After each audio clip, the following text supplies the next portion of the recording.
Okay, so chat should be fixed, and I've already loaded up our gaming screen.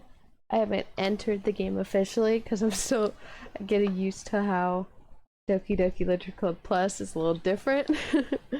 um, Last time we checked off, I discovered all of this extra features, which just did not exist in the original game. We have no mail yet, but I have a strong suspicion that we'll be getting some mail here shortly. We have all of our files, which makes it a little bit easier for some plot purposes, so you don't have to go into Steam files like we normally would. Side stories I don't know anything about. We have our music, but nothing's playing because we're about to play the actual game proper. Yeah, no, that's still, I think that's really cool. It kind of adds, I think it helps create a bit of separation between your computer and your computer, if that makes any sense. Like, we have a computer that we interact with in DDLC, but I think it helps add some separation between, like, the game and reality, which might help some people who are a little more freaked out about stuff like that. I feel like we got pretty far into the game. I know we did at least 1 or 2 poems. I don't exactly remember. Awesome. I don't exactly remember how far along we are until the drop, but I'm hoping we'll get to that tonight. You know, because it's October. It would be nice to get to some of the spooky stuff, but we'll see how we go. I want to show my poem to Monica first. I don't remember any of the voices I gave these people. Hi again, Momo. How's the writing going? Alright, I guess. I'll take that. As long as it's not going bad. I'm happy that you're applying yourself. Maybe soon you'll come up with a masterpiece. I wouldn't count on that. You never know. Want to share what you wrote for today? Sure, here you go. I give my poem to Monica. ... Ellipses. Alright. I like it, Momo. Really? It's a lot cuter than I expected. That makes me think we wrote a poem for Natsuki. I don't exactly remember what we wrote last time. Makes sense if it's for Natsuki, so we'll hopefully get a new cute CG with her today. If I am correct in that this is a Natsuki day. Oh jeez. No. It kind of makes me smile. Think of... Oh, I don't know where I got smile from. It kind of makes me think of something Natsuki would write. And she's a good writer too. So take that as a compliment. Oh, that's me. We both M's. If you say so. Yep. There are lots of poems or stories out there that are no more than a few simple words. They can be funny, endearing, or even sad. And sometimes they're only a few lines long. They might even feel like they're written for kids, but if you think about them, they can express views of the world that would apply to anybody. I see. Let me turn off... Okay, I did turn off background music. Good, we're on top of things. And we're on top of things than I realized. I see. So you're saying that Natsuki is kind of like that? Sort of. Maybe she's not an expert, but you probably won't find much filler in her poems. They might be easy to write, but they're super challenging to get the meaning, though. Through. My bad. So I could see why it would be your kind of poem to explore. But anyway, you want to read my poem now? Yes, I do. I like the way this one turned out, so I hope you do too. Alright, let's take a look. Save me. The colors, they won't stop. Bright, beautiful colors. Flashing, expanding, piercing. Red, green, blue, an endless cacophony of meaningless noise. The noise, it won't stop. Violent, grating waveforms, squeaking, screeching, piercing, sine, cosine, tangent, like playing a chalkboard on a turntable. Like playing a chalkboard on a turntable, like playing a vinyl on a pizza crust. An endless poem of meaninglessness. Load me. It's even more abstract than your last one, huh? Should we call the school counselor, Monica?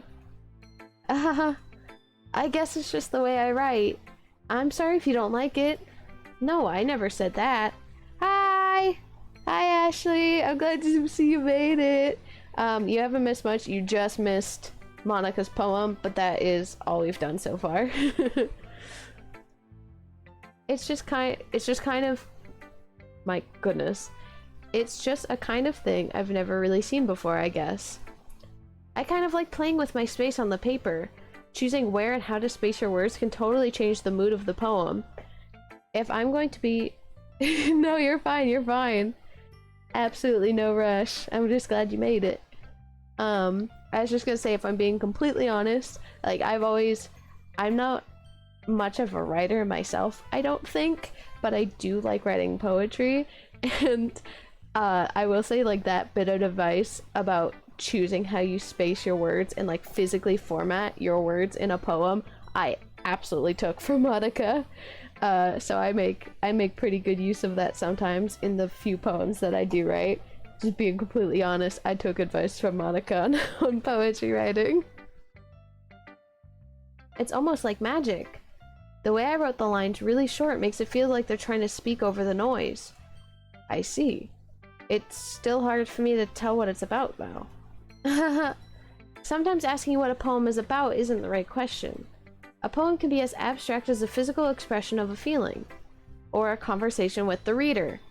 With the reader. With the reader. I just keep getting lower and lower. So putting it that way, not every poem is about something. Anyway, here's Monica's writing tip of the day. Sometimes you'll find yourself facing a difficult decision. When that happens, don't forget to save your game. You never know when you might change your mind. Or when something unexpected may happen. Wait, is this tip even about writing? Yes, I'm so glad that we're starting to get into it.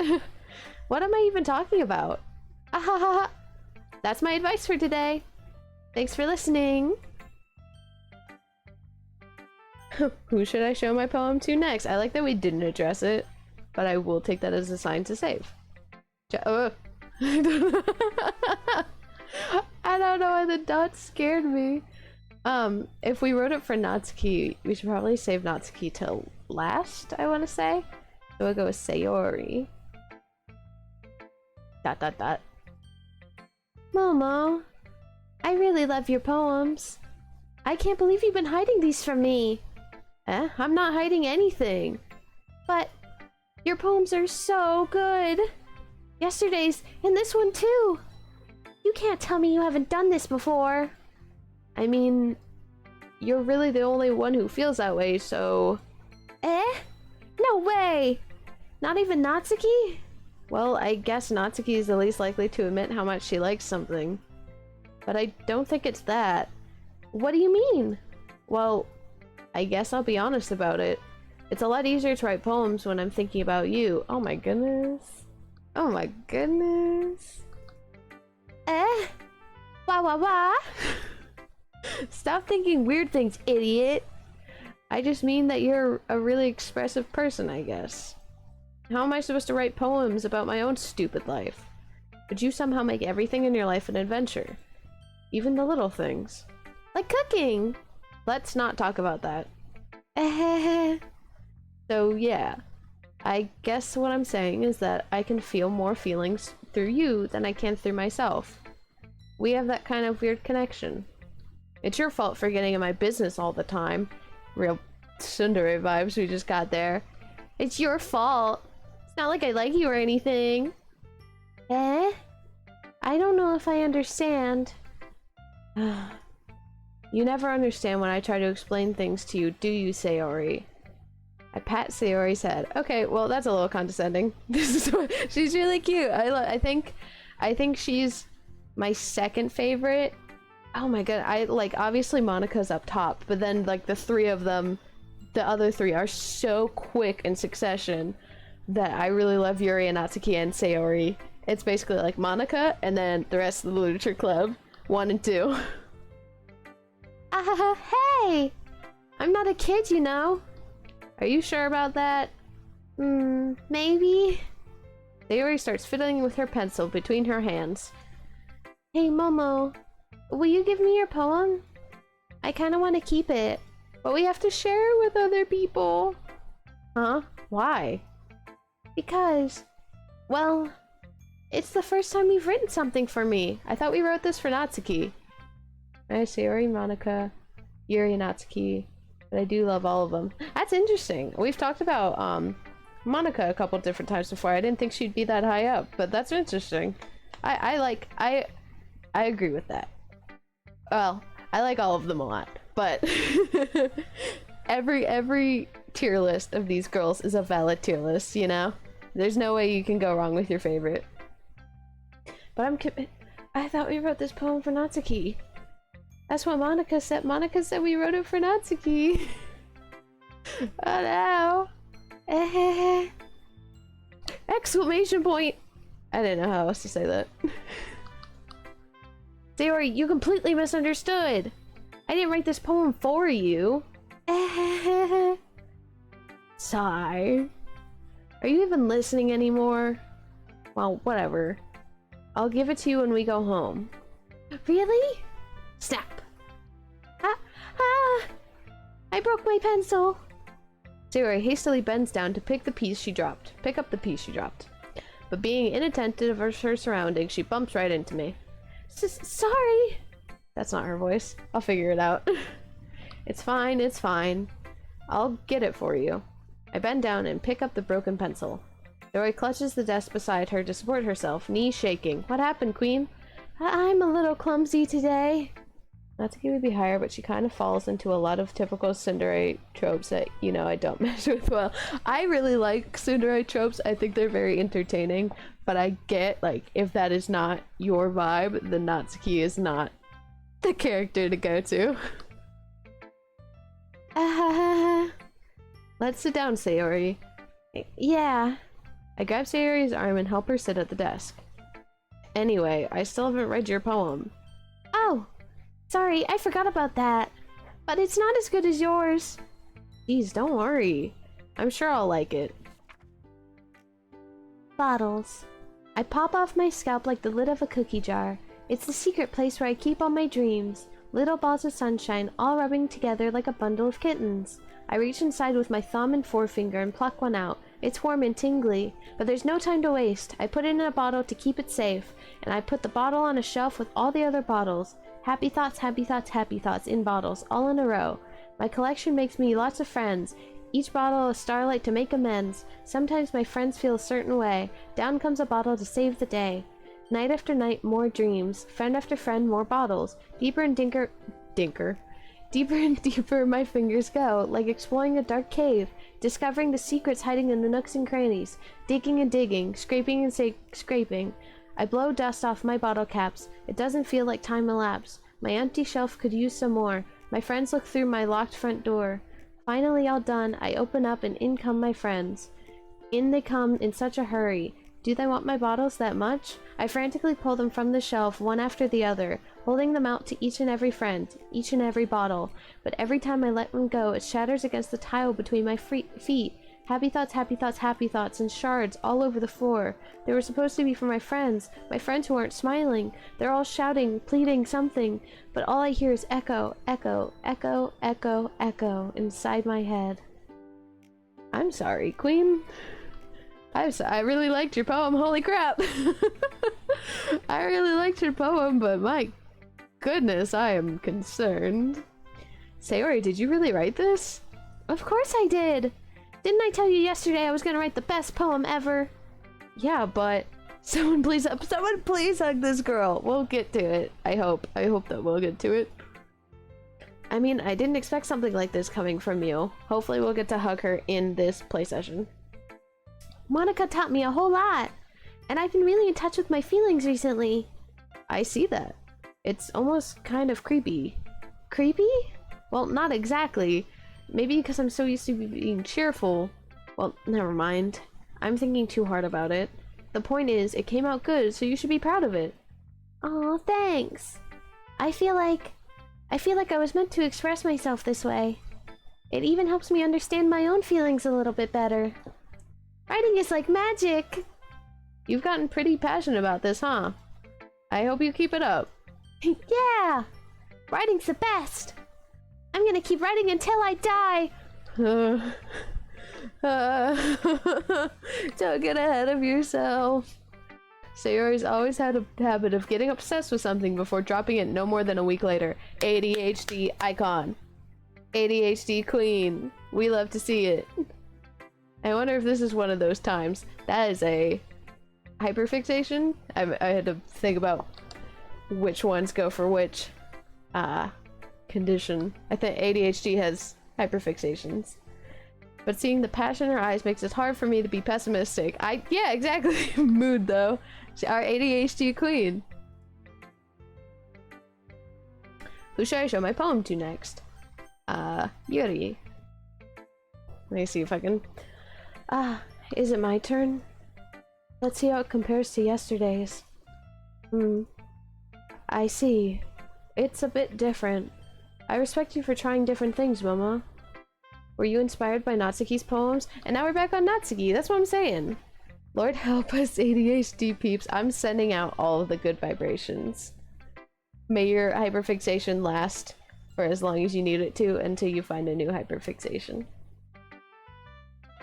Or Sayori's, perhaps? Did we nail it? Did we get, like, right down the middle between Natsuki and Sayori? Is that possible? Well, I guess you could say that. I thought so. I'm happy for you. You don't need to find inspiration in my poems. I write them for myself, not for anyone else. So I don't really need for people to like them or anything. Uh-oh. Yuri! I'm sorry for being blunt, but you're overthinking this a little. Just because our styles are different doesn't mean I dislike your poems. In fact, if I tried to do something in your style, I would probably just do a terrible job. I see. I'm sorry. My stupid mind, it likes to do that sometimes. Anyway, you don't need to be afraid to be a little more daring. Metaphors can go a long way. Don't feel like you need to work your brain like turning a bunch of gears. Try letting your mind wander through your feelings, and write down the things you see and hear. That's one way to truly enable your reader to see into your mind. It's a very intimate exercise. I see. That's a certainly interesting technique, Yuri. Thanks for sharing. I have, well, an example of that, if you'd like to read it. I wouldn't be shocked if the answers don't matter too much anyway. It all ends the same anyway, unfortunately. Yeah, but I want to get the good CGs. I want to get the cute CGs of my girls. And the CGs are an important piece of collection for a good, proper gamer. Well, example that if you'd like to read it. Of course! Is this the poem you wrote for today? Yuri nods and timidly hands me her poem. My goodness. The raccoon. It happened in the dead of night while I was slicing bread for a guilty snack. My attention was caught by the scuttering of a raccoon outside my window. That was, I believe, the first time I noticed my strange tendencies as an unordinary human. I gave the raccoon a piece of bread, my subconscious well aware of the consequences. Well aware that a raccoon that is fed will always come back for more. The enticing beauty of my cutting knife was the symptom. The bread, my hungry curiosity. The raccoon, an urge. The moon increments its phase and reflects that much more light off of my cutting knife. Yuri's poems make me feel like a ding-dong sometimes. I'm like, some of these words, I'm like, I know what this means, but I don't know what it means in the context. The very same light that glistens in the eyes of my raccoon friend. I slice the bread, fresh and soft. The raccoon becomes excited. Or perhaps I'm merely projecting my emotions onto the newly satisfied animal.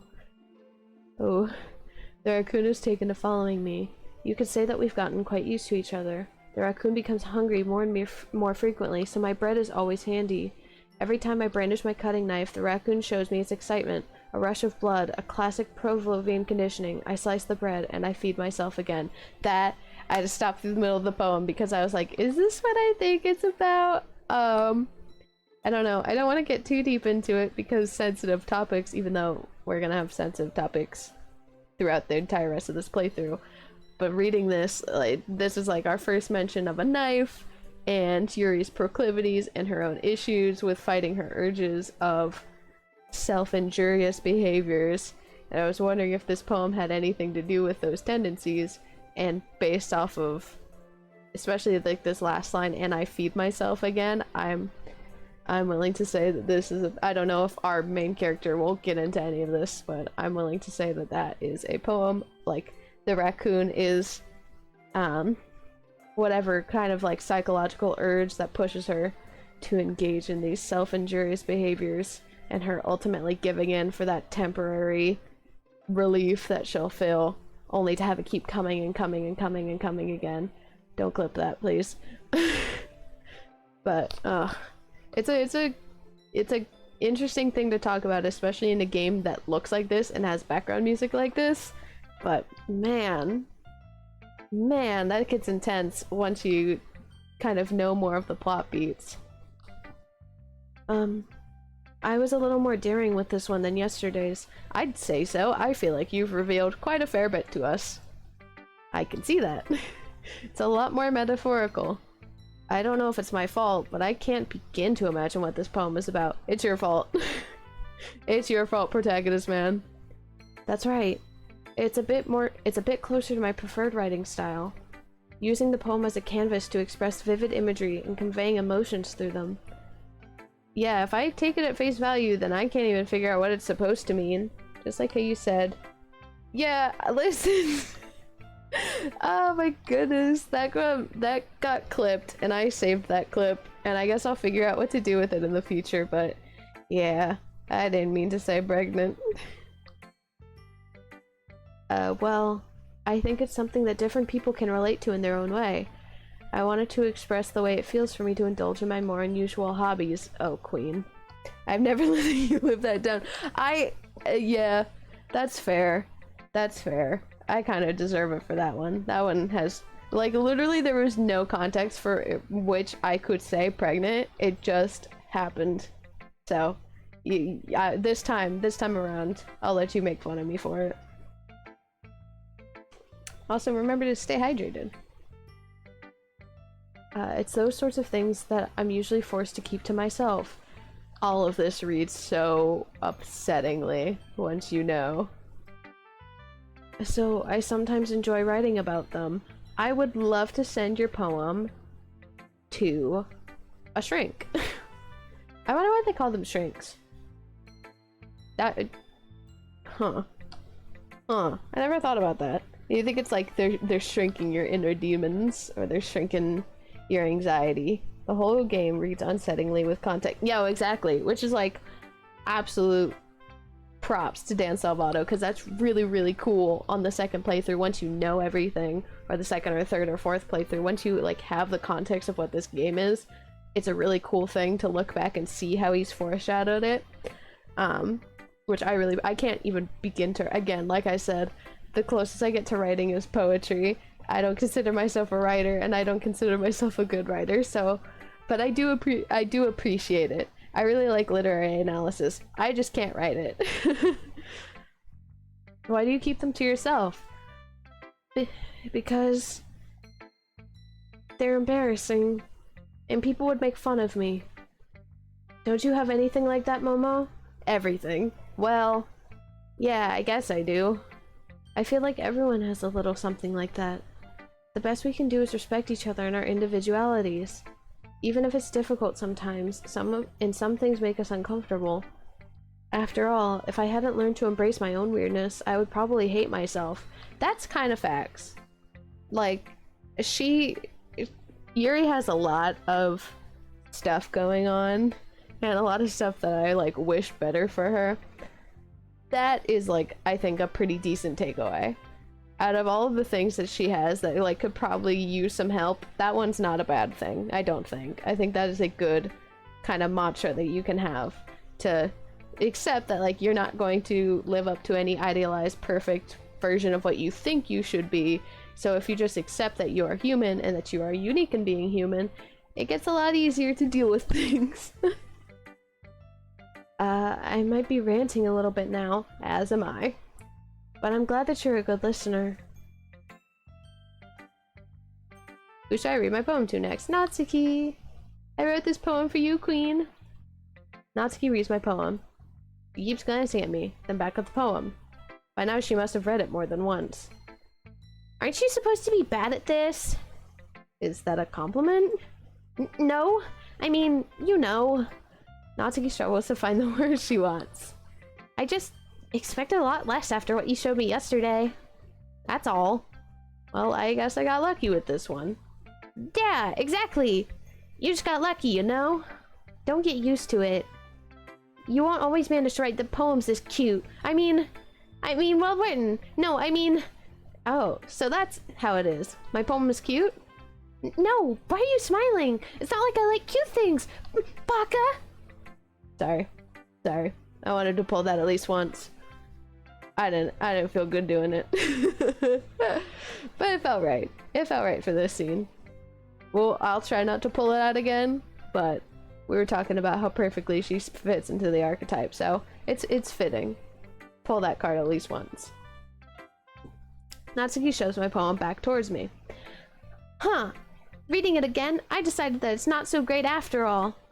It's too cute and doki doki. It would only impress, you know, girls who like those kinds of things.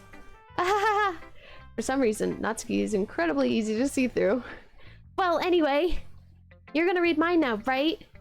Judging by your taste, you'll probably like it a lot. You'll probably learn something too. Don't forget who the real pro is. Amy likes spiders. You know what I heard about Amy? Amy likes spiders. Icky, wriggly, hairy, ugly spiders. That's why I'm not friends with her. Amy has a cute singing voice. I heard her singing my favorite love song. Every time she sang the chorus, my heart would pound to the rhythm of the words. But she likes spiders. That's why I'm not friends with her. One time, I hurt my leg really bad. Amy helped me up and took me to the nurse. I tried not to let her touch me. She likes spiders, so her hands are probably gross. That's why I'm not friends with her. Amy has a lot of friends. I always see her talking to people. She probably talks about spiders. What if her friends start to like spiders too? That's why I'm not friends with her. It doesn't matter if she has other hobbies. It doesn't matter if she keeps it private. It doesn't matter if it doesn't hurt anyone. It's gross. She's gross. The world is better off without spider lovers. And I'm gonna tell everyone. I'll save the poetry analysis on that one, just because I don't want to do it every time and be annoying, but I really like the poetry in Doki Doki Literature Club. I appreciate how much effort went into making it like 4 distinct writing styles and all very unique and applicable and able to be read into, because a lot of times you can see people who take poetry kind of for granted and think it's like a surface level easy thing, but I think at this game really goes to show how much it appreciates like the genre of poetry, or the entire, like, I guess it's a genre of writing, or the form of writing that is poetry. But yeah, I really like all the poems in this. I think they did a really good job writing 4 distinct types of poems for all 4 of these girls going through their individual arcs. See, I really like Natsuki, but she's unnecessarily mean to the point where I'm wondering why she thought saying it was a good idea. I think a lot of it comes off kind of like silly and playful. I get where you're coming from, for sure. But I think, especially when it comes to like later cases, in this particular case, I think this is more surface level. I think she definitely gets kind of mean to Yuri, but Yuri kind of gives it right back. To the main character, it reads so like very stereotypical tsundere anime type that I just end up thinking it's really funny, just because it's so nostalgic and like how cheesy or corny it is. Not bad, right? It's quite a bit longer than yesterday's. Yesterday's was way too short. I was just warming up. I hope you didn't think that was the best I could do. No, of course not. Anyway, the message is pretty straightforward in this poem. I doubt I have to explain it. Sometimes you can explain complicated issues with much simpler analogies, and it helps people realize how stupid they're being. Like, anyone would agree that the subject of this poem is an ignorant jerk. Do you know people like that? Of course! It's about how everyone thinks That doesn't matter! It can be about anything! I wrote it to be easy to relate to. Everyone has some kind of weird hobby or a guilty pleasure. something that you're afraid if people find out, they'd make fun of you or think less of you. Sorry. That just makes people stupid. Who cares what someone likes? As long as they're not hurting anyone and it makes them happy. I think people really need to learn to respect others for liking weird things. Huh, that's funny. I feel like we're gonna get into talk about Yuri, because I really like how Natsuki and Yuri are kind of two sides of the same coin, and they don't see eye to eye, even though they really should. Yuri wrote about something similar today. Huh? Did you say Yuri? Yeah. She said her poem was about an unusual hobby of hers. I didn't really get it, but she said something similar to you. That people shouldn't make each other feel insecure about those things. Really? Well, I mean, Yuri's pretty weird, so I wouldn't doubt that she has some weird hobbies. Not that there's anything wrong with that. It's not like I would judge her or anything. Natsuki has trouble finding words. I guess I should try not to be so mean to her. If she feels insecure about her weird behaviors and stuff, I mean, I always hate people who make me feel insecure. And Yuri made me feel insecure yesterday. But the way you put it, it sounds like she's learned her lesson. Well, I would say so. Yes, yes, good character development. We love to see it. Because I feel like Natsuki gets typecast as the more outward jerk type, but Yuri can be so mean back to her. That I feel like but she's so quiet and reserved that I feel like it gets glossed over. But they're both they both bite at each other. I really like the little inklings, the little bloomings of friendships, and maybe more between Natsuki and Yuri. I think they're really cute, and I like seeing their relationship develop and get better and improve and see where it could go and where I think it should go. Yuri is the kind of me that sticks at you. Yeah. No, yeah, she's under the table kind of mean, so I feel like people don't talk about it as much, but they both get at each other, but that makes it all the more satisfying to me when they kind of come back together and realize that they're not so different, and maybe that they should go on a cute date. Even if her writing style is really different, I'm sure she'll appreciate the message in your poem. It's what I do best, after all. I don't like writing unless there's a good message to take away from it. Like, conveying emotions is important, but I want to make people think, not just feel. Remember that. I'm gonna write a good one for tomorrow, so look forward to it. Okay, everyone. We're all done reading each other's poems, right? I have something extra planned today, so if everyone can come sit at the front of the room. Is this about the festival? Well, sort of. Do we really have to do something for the festival? It's not like we can put together anything good in just a few days. We'll just end up embarrassing ourselves instead of getting any new members. That's a concern of mine as well. I don't really do well with last-minute preparations. Don't worry so much. We're going to keep it simple, okay? We won't need much more than a few decorations. Sayori has been working on posters, and I've designed some pamphlets we can give out during the event. Okay, that's great and all, but that doesn't tell us what we're gonna be. Let me just take that again. I apologize for every time I flub one of these lines. Sayori and Natsuki do this to each other all the time, so I can only imagine how awkward it was for both of them to read each other's and realize, this was me. I wish you could have seen it. It would have been a really, really nice scene.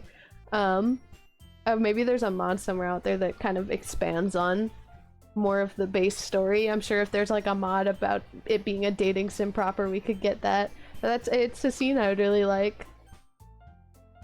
But that doesn't tell us what we're actually going to be doing for the event. Sorry, I thought you heard about it already. We're gonna be performing. Performing? Monica. Hi, what was that? Hi! Hello? Hi, Paper Symphonist. Oh my goodness. Oh my god, thank you so much for subscribing. I didn't think that this would happen so soon. I don't have any emojis prepared. But thank you for subscribing. Modify Monica's plans, I'm sure that exists. Oh my god, I hope that you enjoy your stay here. with us while we're playing Doki Doki Literature Club, and thank you for your subscription. That's really sweet of you. I really appreciate it. I'll make some cute emojis very soon so you can properly enjoy being a subscriber. Monica? Yeah, we're gonna have a poetry performance. Each of us are going to choose a poem to recite during the event. Sorry, I'm trying to get into it. Mommy, your model was frozen for a sec. Yeah, I had to shift I had to transition the scene into itself. Let me go out of studio mode so that's a little bit easier, but I just wanted the screen to be able to update. Sorry about that. And yeah, sorry, that excuse me while I try to get readjusted. That's my first subscriber ever. Thank you so much. That's wild. Each of us are going to choose a poem to recite during the event. But the cool part is, we're also going to let anyone else come up and recite poems too. Sayori's putting it on all of the posters in case anyone wants to prepare ahead of time. Sayori, who's been coloring a poster, holds it up for us to see. Are you kidding me, Monica? You didn't already start putting those posters up, did you? Well, I did. Do you really think it's that bad of an idea? Well, no. It's not a bad idea. But I didn't sign up for this, you know. There's no way I'm going to be performing in front of a group of people like that. I agree with Natsuki. I could never in my life do something like that. Imagining it, Yuri shakes her head in fear. Hi, thank you so much. I'll get you some emotes soon. I promise. I'll work super hard and super fast to make sure that happens. Now that I have someone to give it to. Imagining it, Yuri shakes her head in fear. Guys. No, Sayori. I understand where they're coming from. Remember that Natsuki and Yuri have never shared their poems with anyone until just a couple days ago. It's a lot to ask for them to recite their poems out loud to a whole room full of people. I guess I kind of overlooked that. So, I'm sorry. But I still think we should give it our best. We're the only ones responsible for the fate of this club. If we start the event and each put on a good performance, then it will inspire others to do the same. I'm gonna poke your eyeball, Natsuki. And the more people who perform, the better we'll be able to show everyone what literature is all about. Yeah! It's about expressing your feelings, being intimate with yourself, finding new horizons, and having fun. That's right. And it's those reasons that we're all in this club today. Don't you want to share that with others? To inspire them to find the same feelings that brought you here in the first place? She really do. She's about to poke an eye out. She's like right on the lash. We're in the danger zone. I know you do. I know we all do. And if all it takes is standing in front of the poem you know you stand in front of the poem. And if all it takes is standing in front of the room for 2 minutes and reciting a poem, then I know you can do it. Natsuki and Yuri remain silent. Sayori looks worried. I guess that leaves me no choice. I agree. I don't think it's too much to ask. I think that Sayori and Monica have been really trying hard to get new members. The least we can do is help them out a little bit. Well, maybe, but... It looks like Natsuki doesn't have any arguments left. Okay, fine. I guess I'll just have to get over with. Alright! Phew. Thanks, Natsuki. What about you, Yuri? Yuri dejectedly glances around at everyone else's expectant faces. I guess I really don't have much of a choice. I added so many words in that. That's everyone! You're the best, Yuri! Sayori's is the voice I'm having the hardest time with. I just cannot remember how I did it. But we'll figure it out. And I appreciate you sticking with me through these inconsistent voices. This club is seriously going to be the death of me. Oh gosh. You'll be fine, Yuri. But anyway, let's move on to the main event. I want each of you to choose a poem of yours. We're gonna practice reciting them in front of each other. No way! Monica, this is too sudden. Well, if you can't recite your poem in front of the club, how do you expect to do it in front of strangers? Oh no. Don't worry. I'll start off to help everyone feel a little more comfortable. Can I go next? Of course. Now, let's see. Monica flips through her notebook to the specific poem she had in mind for herself. She then stands behind the podium. The title of this poem is The Way They Fly. Monica begins reciting her poem. I want access to this poem. I want to read it now. Her clear, confident voice fills the room. More than that, her inflection is pristine. She knows exactly how to apply emotion behind each line she recites, bringing the words to life. Is this something she's done before? Is she simply a natural? I glance around me. Everyone has their eyes on Monica. Dory looks amazed. Yuri has an intense expression on her face that I don't understand. Finally, Monica finishes the recitation. The four of us applaud. Monica takes a breath and smiles. That was so good, Monica! Thank you so very much. I was just hoping to set a good example. Are you ready to go next, Sayori? I'll go next. Oh, Yuri's fired up all of a sudden. Yuri clutches the sheet of paper between her hands and stands up. Keeping her head down, she walks quickly over to the podium. This poem is called... Yuri anxiously glances at each of us. You can do it, Yuri. It's called After Image of a Crimson Eye. Yuri's voice shakes as she starts reading the poem. Just a moment ago, she practically refused to do this. Why is she suddenly putting in so much effort?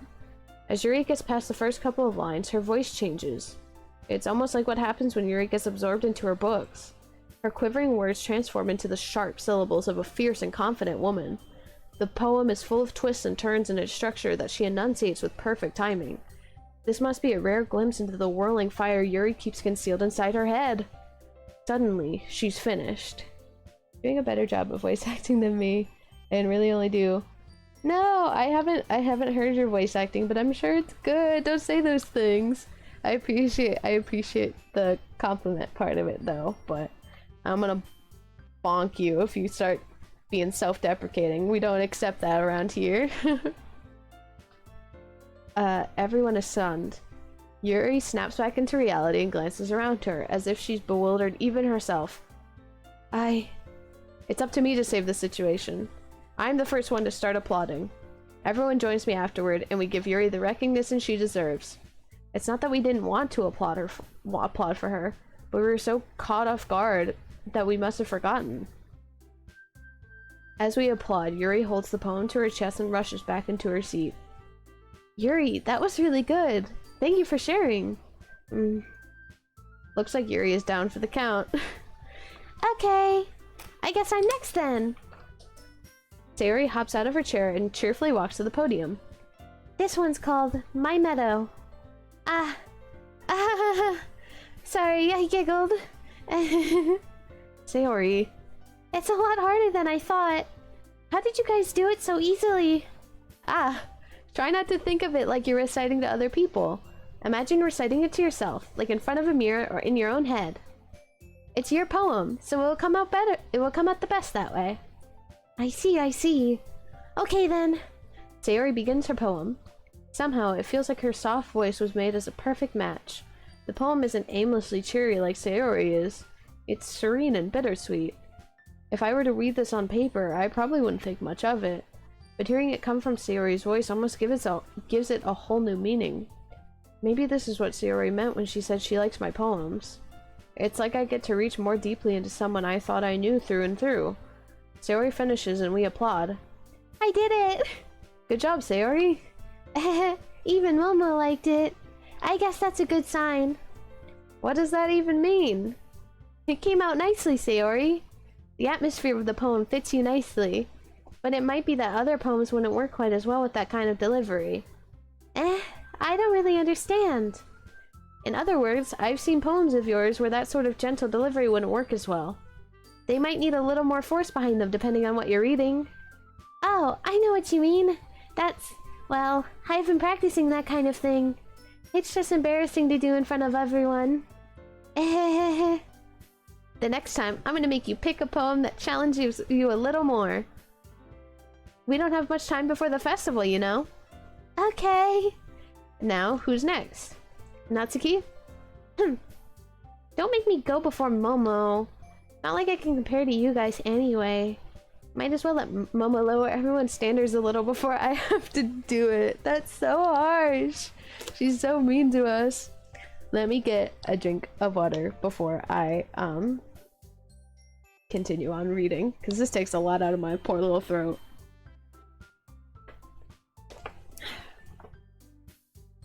Natsuki.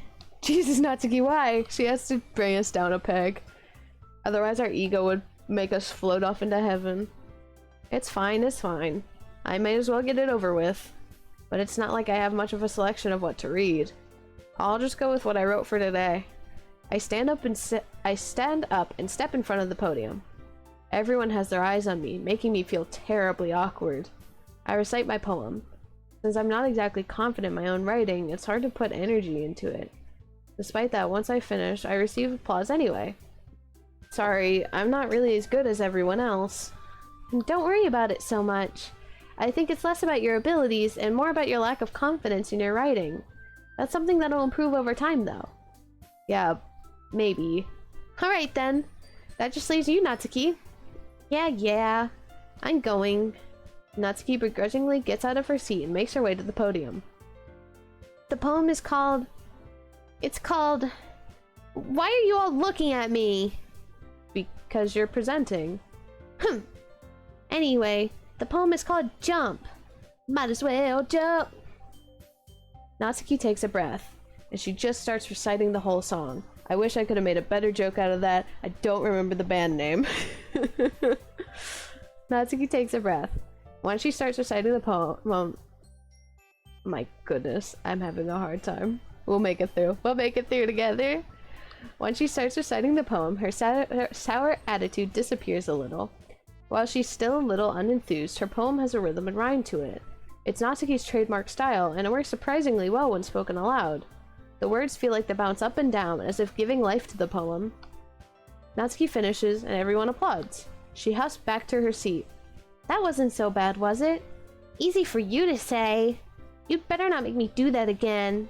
Well, do you at least feel prepared enough to recite a poem in front of other people? I mean, doing it in front of other people would be way easier. I can put on whatever face I want for other people. But when it's just my friends, it's just embarrassing. That's a surprise, Natsuki. I think it would be the other way around for me. Well, that's just how it is, so... Well, I guess in that case, you won't have to worry too much about the festival. That said, I want to thank everyone for coming through. It might be hard, but I hope that you all have an idea of what it's like now. Make sure you pick a poem and get enough practice before the festival, okay? I'll be making pamphlets, so let me know ahead of time what you'll be reciting. Jeez. I should probably find some other poem to recite instead. That's fine too. It doesn't have to be your own. I'm already pleasantly surprised that you're putting in all this effort for the club. It makes me really happy. Yeah, no problem. Okay, everyone. I think that's about it for today. I know the festival is coming up, but let's try to write poems for tomorrow as well. It's been working out really nicely so far, so I'd like to continue that. As for the festival, we'll finish planning tomorrow, and then we'll have the weekend to prepare. Monday's the big day! I can't wait! I can do this. I can do this. Alright. I stand up. There's no way I'll be able to find the same enthusiasm as Sayori or Monica, but I'll do my best to get through it. If it's for the sake of the club, and impressing Monica, then I'll have to do my best. Ready to go, Sayori? Yep! Look at you two, always going home together like that. It's kind of adorable, isn't it? Jeez, guys. Don't make such a big deal out of it. It must be a little nice, though. Well, how am I supposed to respond to that? It's okay, Momo. You don't have to say it. Whatever. Let's go already. I walk home with Sayori once more. Even though it's only been a few days, a lot of things have changed already. But today, Sayori is a little quieter than usual on the way home. Hey, Sayori. Sorry, I was spacing out. Ah, no wonder. I was thinking about something from earlier.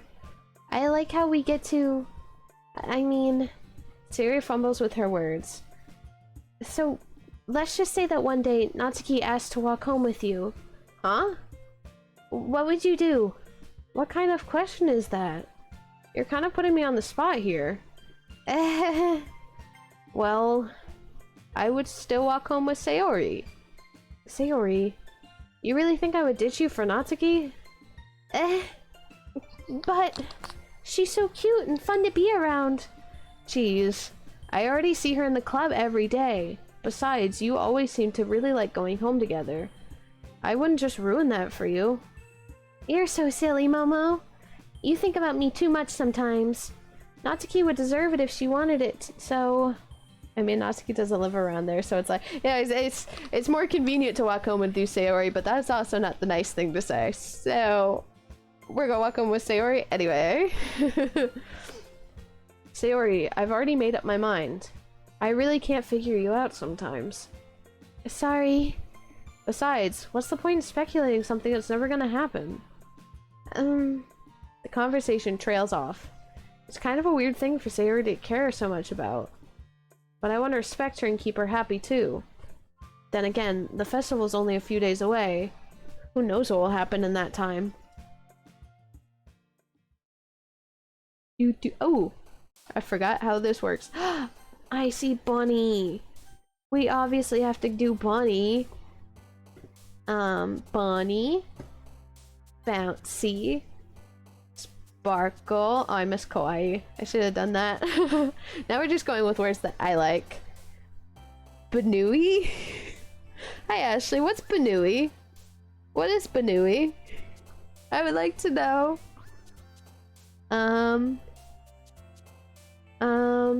Desire. Rainbow. Doki Doki. Ribbon. Entropy. Parfait. Afterimage. Dream. Massacre, my goodness. Horror, because it's October. Sorry, something my friend Lee calls bunnies sometimes. Oh, okay, I was like, did I say Banui? Did I do something? Sweet. Clouds. Starscape. Fluffy.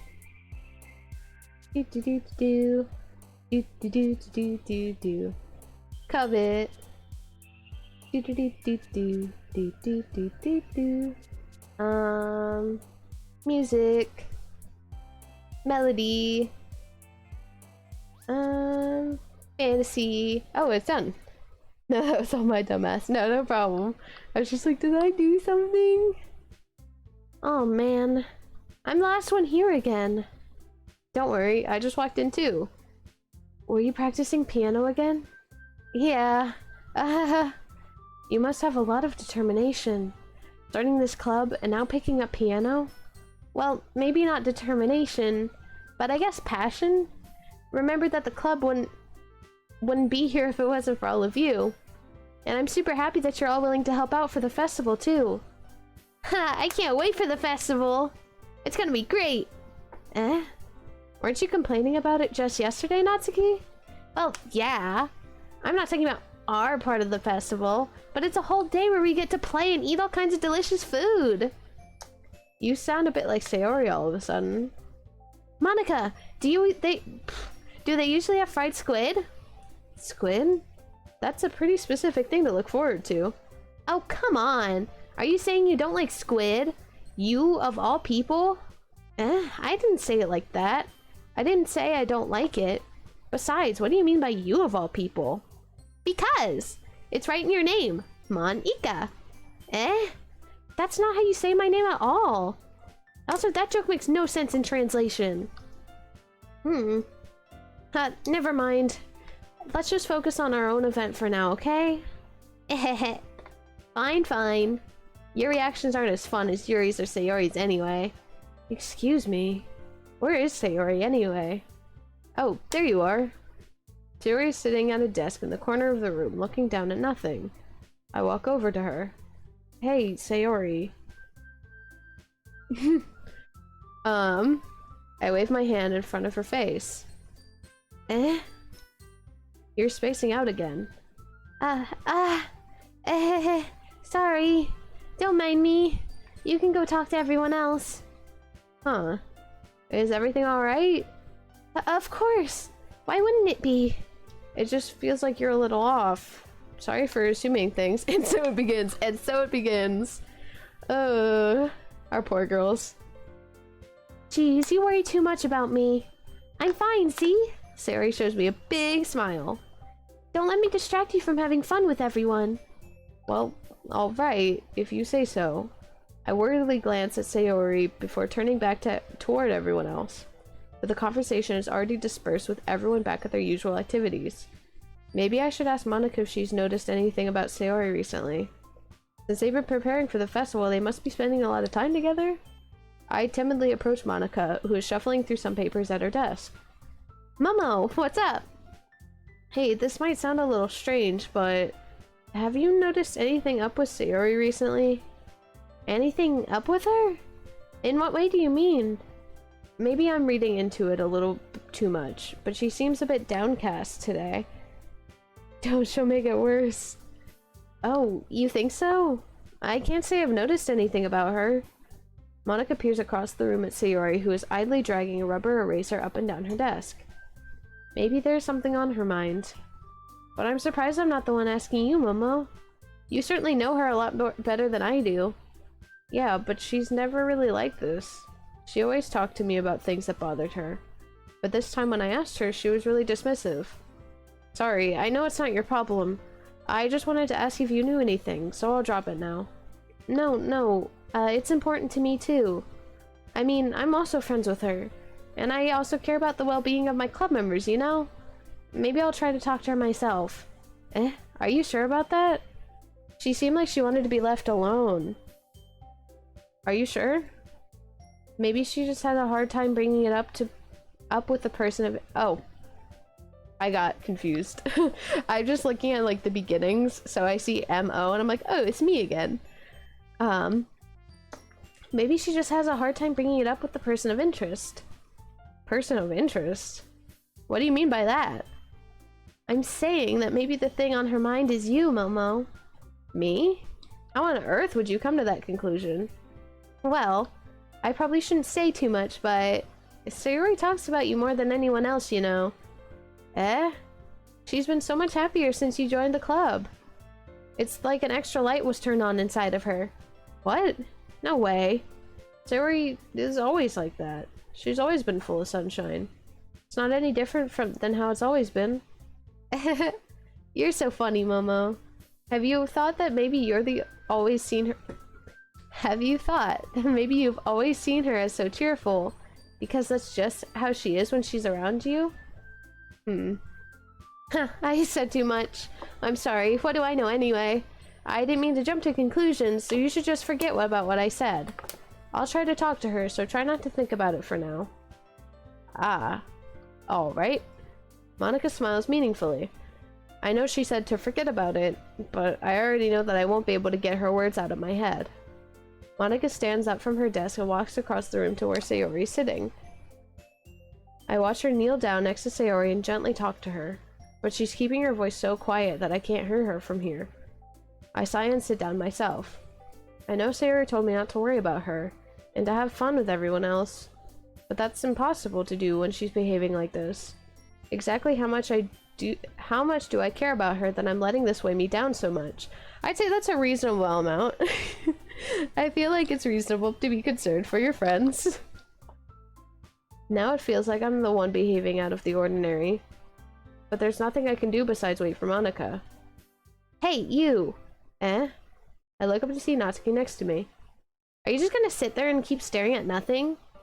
There isn't that much time, so... Oh, sorry. I didn't mean to make you worry or anything. It's not like I'm worried about you or anything. I was just... Natsuki glances down at her side. She's holding a volume of manga in her hand. That's right. Something just came up for a minute, but we can get started now. I won't make you wait any longer. Jeez. Now you're making me feel like a jerk. If something's bothering you, then you can just tell me to leave you alone and I will. I mean, Assuming you didn't feel like talking about it or anything. She practically mumbles that last part. Nah, I'm probably making it seem like a bigger deal than it is. I've just been thinking about Sayori is all. Sayori? Thinking about her? Yeah, she seems pretty down today. But she didn't want to admit it to me. So I can't help but wonder if something happened to her. Oh, Natsuki exhales. Well, first of all, you should really work on your phrasing. But anyway, you're her best friend, right? Yeah, I guess so. Yeah. Then in that case, I think you should trust her a little more. If she needed you, then you would be the first person she would go to, right?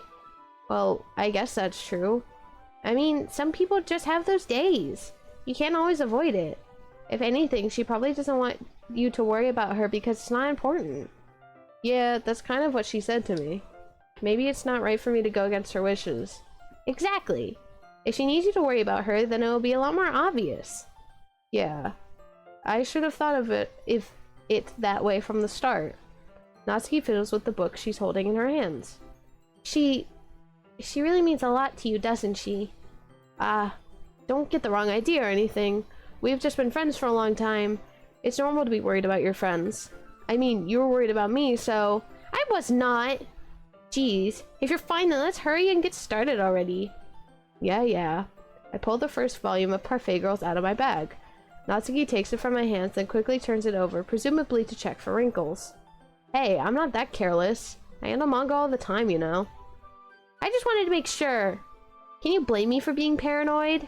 I don't give people my manga every day, you know. That's true. I don't blame you. Well, anyway, let me put this one back. I'm gonna get the next one, okay? Natsuki makes her way to the closet. This scene! This scene! I follow. So you're gonna tell me everything you thought, right? Where did this volume leave off again? I forget. The chapter ended with when Minori and Alice found Monica! Natsuki's voice resonates out from inside the closet. Eh? I peer inside. All of Natsuki's books are lined up on the top shelf. Did you move my manga again? Huh, sorry. The teacher got mad at me for taking up so much space in her closet, so I had to move some stuff around and clean up a little bit. It's all still there, I just had to organize it a bit. Ugh. The top shelf is far above Natsuki's head. She makes a futile hop, trying to figure out how to reach her manga. That was really cute. They animated it. Jeez. This is so inconvenient. I'm moving these all back down. There's plenty of room on these shelves. And besides, they're really pretty to look at when they're all lined up. Why would you waste that on the top shelf? Natsuki, there's a stool on the wall there. In the closet, there's a collapsible stool that's hanging on the wall. If you want, I can reach up there and hand them to you. I can get them myself! Natsuki grabs the stool from the wall and unfolds it. Oh dear, this isn't the scene where her face glitches out, is it? No, it's not that scene. This is just like... This is, without spoiling it, it's a very anime scene. Like, it's a very kind of shoujo romance, cheesy, corny, misunderstanding scene. So, I don't know if you, Ashley, specifically are going to enjoy this scene too much. I think it's very cute and silly. I'm gonna drink some water.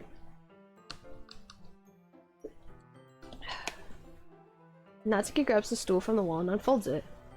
You think I'm too short or something? I mean, I knew it! Well, you know what? Just watch me! Natsuki hops into the stool, which ends up being a little wobbly because of its collapsible design. Careful. I know what I'm doing! Standing on the stool, Natsuki's fingertips reach the top shelf. The stool would be enough for me to easily grab the books, but Natsuki is being stubborn as usual. Oh my god, Ashley, I really like you just kind of figured out the scene, huh? That's a good sign. That's that's really special to me. Natsuki uses her fingers to scoot one of the smaller boxes to the edge of the shelf. See? Kya! The box suddenly tips. Natsuki barely catches it before it falls to the floor. The stool wobbles. Wah! Losing balance, Natsuki hops off the stool. Thankfully, she was able to stay on her feet. She holds the box triumphantly. There! Having almost fell, Natsuki is a bit shaken up. Jeez. No need to prove yourself to me. That didn't... What? What? I thought we were about to have a scene. I thought we were about to have a scene where we have to catch her, and then she accuses us of being a typical anime protagonist boy. I don't know if we're going to get that later, but I thought we were going to get it now. So I apologize for misleading you. No need to prove yourself to me. There's no way you'll be able to get to the bigger boxes like that. I can reach them, so just... I said I can do it! I don't want your help, okay? Tai. I'm gonna get a chair, so just hang on. Natsuki forces her way past me out of the closet. Let's see. She could still fall. She could still fall. The classroom chairs have the desks attached, so they're too inconvenient to fit into the closet. Aha! Natsuki trucks over to the teacher's desk, which has a computer chair behind it. She rolls it on its wheels back over to the closet. There we go. We figured it out. It's a little dangerous since the chair swivels and rolls, but I've already learned my lesson, so I keep my mouth shut. Ush. I don't know what sound that was. Oh, she's definitely gonna fight. She's definitely gonna fall. We'll see. We'll see how this shakes out. Natsuki climbs onto the chair, then slowly balances onto her feet. Since she refuses my help, I take a seat with my back against the side of the doorway and simply watch. There it is. Aha! There we go! See? I can easily do it now. Natsuki grabs a stack of manga and bends down to put it on the shelf below. Wah! The chair swivels. Natsuki catches herself on the shelf. What are you doing? Can you at least hold the chair steady instead of sitting and doing nothing? Who was it who told me not to help? Yeah, I got you. I hold the chair while Natsuki reaches back up. I can almost see up her skirt. Gah. I force myself to turn away. Natsuki seriously didn't think this through. Once she realizes it, I'll be dead. Huh. So Natsuki wraps her arms around the Parfait Girls box set, easily the largest one on the shelf. Heavy. Hey, Momo. I don't think I can bend down without falling. Hurry and take this one. But then I have to let go of the chair. That's fine.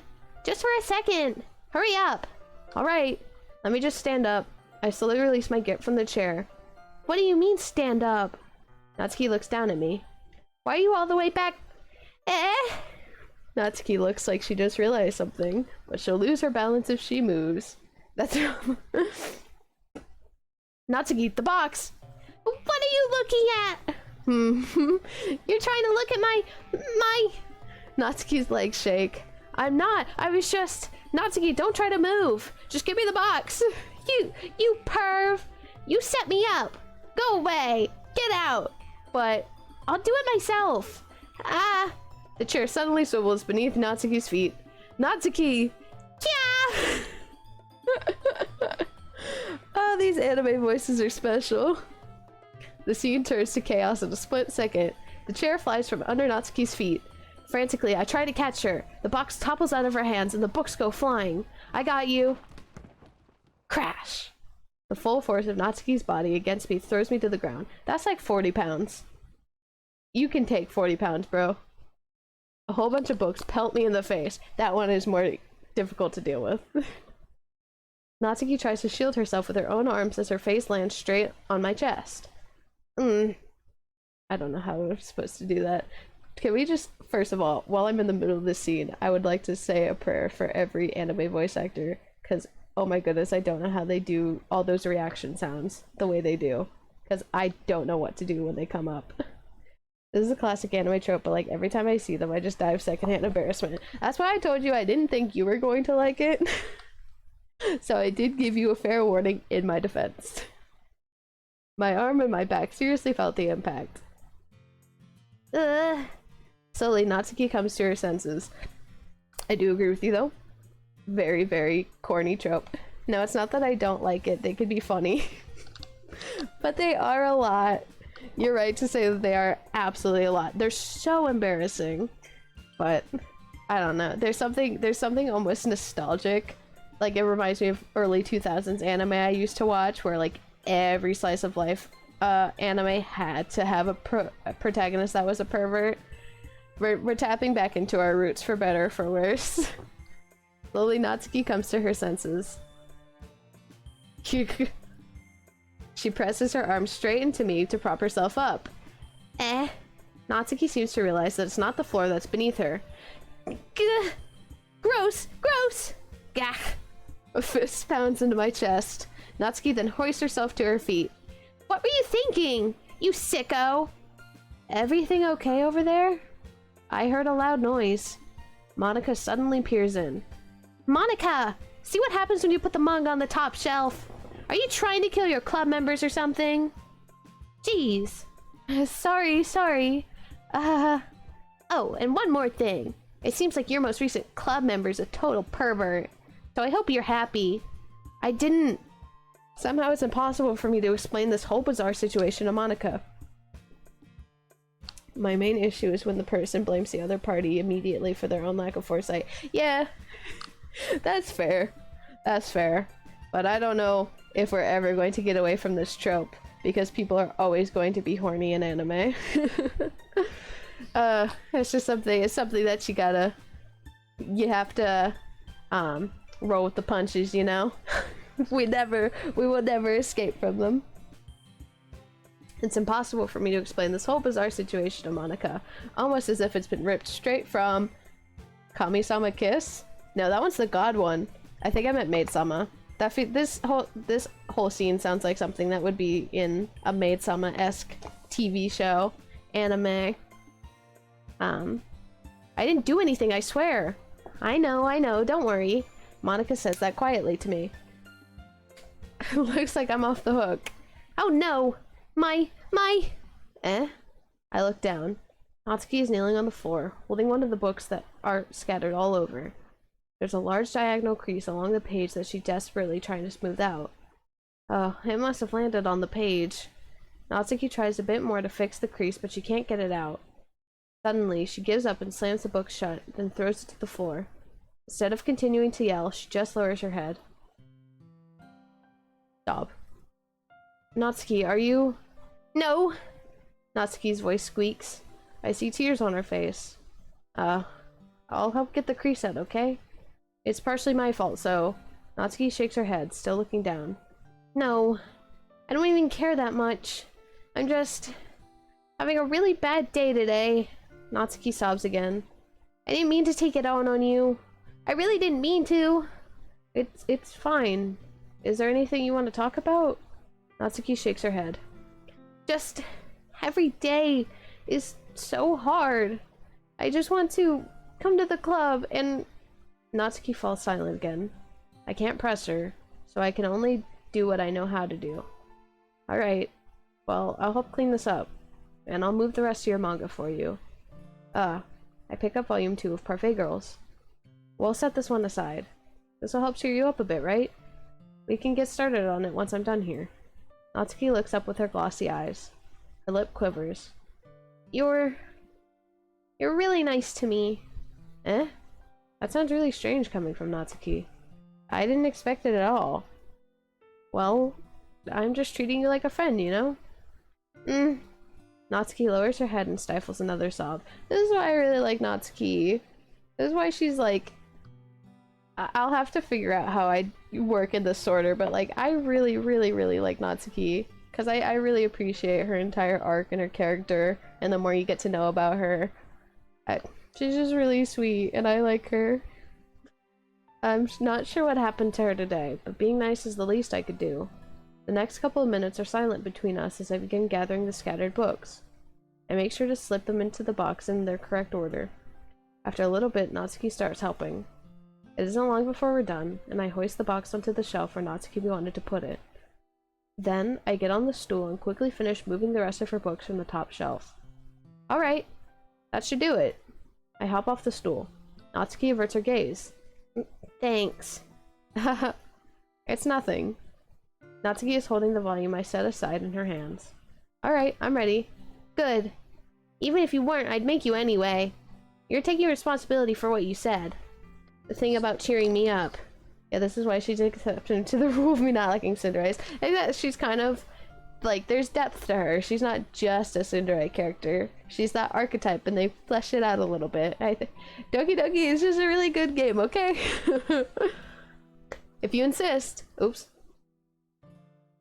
I just got rid of the text box for a second. We sit in the same spot as last time, and I open the second volume. Natsuki's mood quickly improves, laughing and pointing things out to me. She's surprisingly sharp, making note of a lot of subtle repeated jokes and background elements. In the end, I'm pretty impressed by how everything ties together in this manga. I guess Natsuki has good taste after all. After some time, Monika gets our attention as usual, and it's time to share poems again. Guess I'll be holding on to this for now. Yep. Even you sound more enthusiastic this time. Well, I'm starting to get into it, you know? Told you. Yeah. I returned to my seat and slipped the bag into my book. Nope. Nope, that's not it. That's not it. I returned to my seat and slipped the book into my bag. Is more correct. Who should I share my poem with first? We're gonna save. Over here. These won't mean anything in enough time. We're gonna start with Monika like always. Clap, thanks. I'm doing my best, Ashley. Hi, Momo. Have you thought about what you want to submit to perform at the festival? Well, being in this club is one thing, but performing in front of a bunch of people, I'll have to give it some more thought. Okay, no pressure. But whatever you do, I'm sure it'll turn out great. It would also make me happy to see. Ahaha. Anyway, let's take a look at today's poem. Sure. I let Monika take the poem I'm holding in my hands. It's pretty good. You've been spending some time with Natsuki, haven't you? You must like her writing style. Yeah. I think it's a neat way to tell a story. I don't disagree. Natsuki's poems may be cute, but they're also meaningful. I can see why you'd be into that style. I guess that means you're not much of a fan of Yuri's poems, then? I wouldn't say that. I kind of like everyone's poems.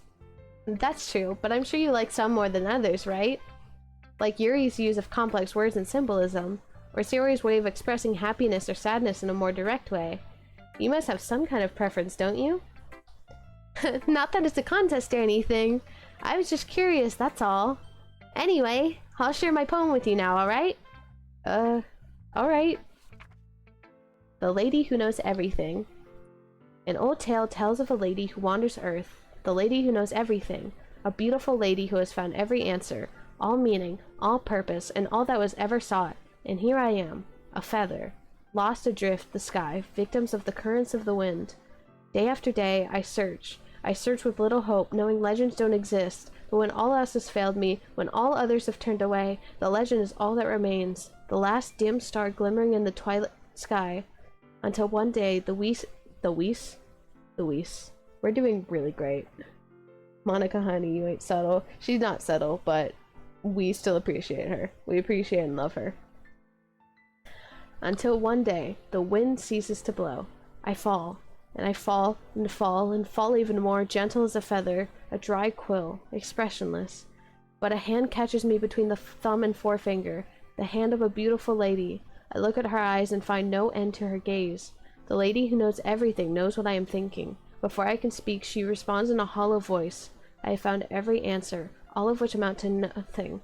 There is no meaning, there is no purpose, and we seek only the impossible. I am not your legend does not exist. And with a breath, she blows me back afloat, and I pick up a gust of wind. This one I couldn't even begin to think about. I would need some more time. I do not have the brain capacity to unpack this one, except for, I like it. You know... Sorry, I'm readjusting. I feel like learning and looking for answers are the sorts of things that give life meaning.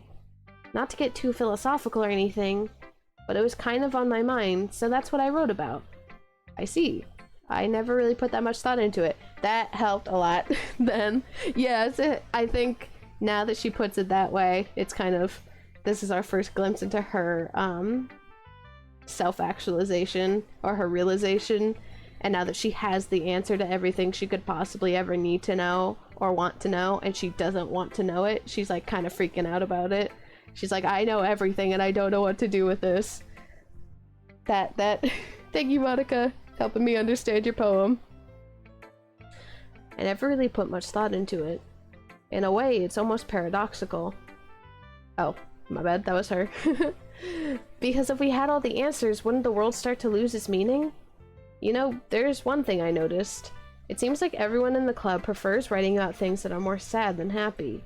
Are you surprised? I mean, if everything was okay, we wouldn't really have anything to write about, would we? Humans aren't two-dimensional creatures. I think you know that better than anyone. Oh my goodness. I don't... We're not even at the scary part, but that was just like... I don't know why that hit me the way it did. I was just like, oh my goodness, she sees me.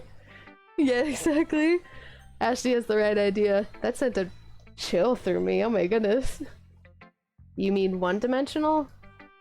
Yeah, that. Anyway, here's Monica's writing tip of the day. Are you ever too shy to share your writing because you're afraid it's not that good? It can be really disheartening to get a lukewarm response to something you put so much into. But if you find other people who enjoy writing, then sharing it becomes a lot easier. Because instead of just telling you that your writing is good or okay or bad, they'll want to focus more on everything that went into it and the things you can work on. It's much more encouraging that way, and it will make you want to continue improving.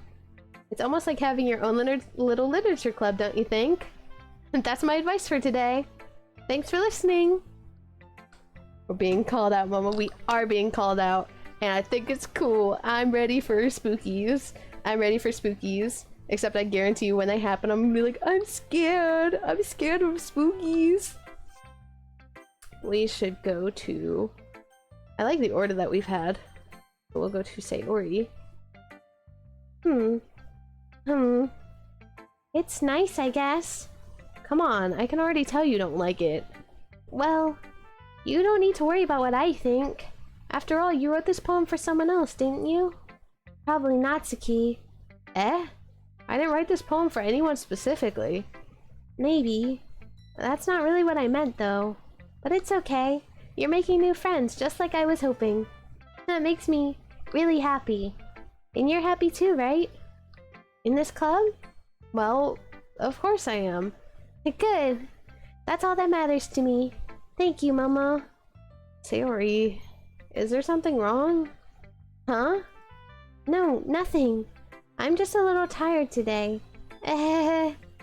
Alright, just tell me if you need anything. I will. Don't worry about me, okay? I'm just expecting this to be a repeat of our Bendy Endeavor. Yeah. Unfortunately, we weren't streaming our Bendy Endeavor because that went so many directions. Maybe unfortunate that we weren't streaming it because it went so many directions, but we can't turn back time. Don't worry about me, okay? You can go play with everyone else now. If you insist. Yay! I'm gonna go home a little bit early today. Sayori?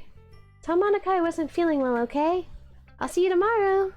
Before I can say anything else, Sayori cheerfully walks out of the classroom humming to herself. You were terrified and I was angry. Yeah. I like horror. Being in the hot seat is something else. We're gonna share a poem with Yuri. Well done, Momo. You've definitely improved your writing over the course of these few days. Has my advice been helpful to you? Yeah, definitely. I'm glad. Sharing our writing like this, it's a lot more fun and rewarding than I anticipated. I need to remember to thank Monica. I think we all felt a little awkward at first, but now it seems like everyone is enjoying sharing their writing and seeing what others think. I guess I can't really disagree. I was afraid this whole thing would be a chore, but it's a great way for me to spend some personal time with all the girls in the club. But it's been fun getting to know everyone in their writing, and I guess doing some writing myself. Well, have you learned anything about yourself, Momo? Well, you know how I like to say that writing is a very personal way to get in touch with yourself. In the end, it doesn't matter if you're a good writer or a bad writer, and even my opinions are just opinions, you know? As always, I believe what's most important is exploring and discovering yourself. That's comforting. I'm kind of afraid of disappointing you in some way or another. Why me? Well, you're always so sophisticated with your writing and have the most advice to share. Is that so? Yuri thinks for a good minute. That must be terrible. For me to have become someone whose opinion is fearsome. How unlikable of me. Yuri, it's not as bad as you're making it sound in your head. I just meant that I respect your opinion. I see. I'm sorry that I always overthink and come to these sorts of conclusions. I'm just a little too used to it. Overthinking? Being disliked. Yuri. What am I saying? I'm sorry, I didn't mean to bring that up. Let's move on. Alright. Do you want to share your poem now? Okay. Here. Beach. A marvel millions of years in the making, where the womb of Earth chaotically meets the surface, under a clear blue sky and expanse of bliss, but beneath gray, rolling clouds and endless enigma, the easiest world to get lost in is one where everything can be found. One can only build a sandcastle where the sand is wet, but where the sand is wet, the tide comes. Will it gently lick at your foundations until you give in, or will a sudden wave send you crashing down in the blink of an eye? Either way, the outcome is the same, yet we still build sandcastles.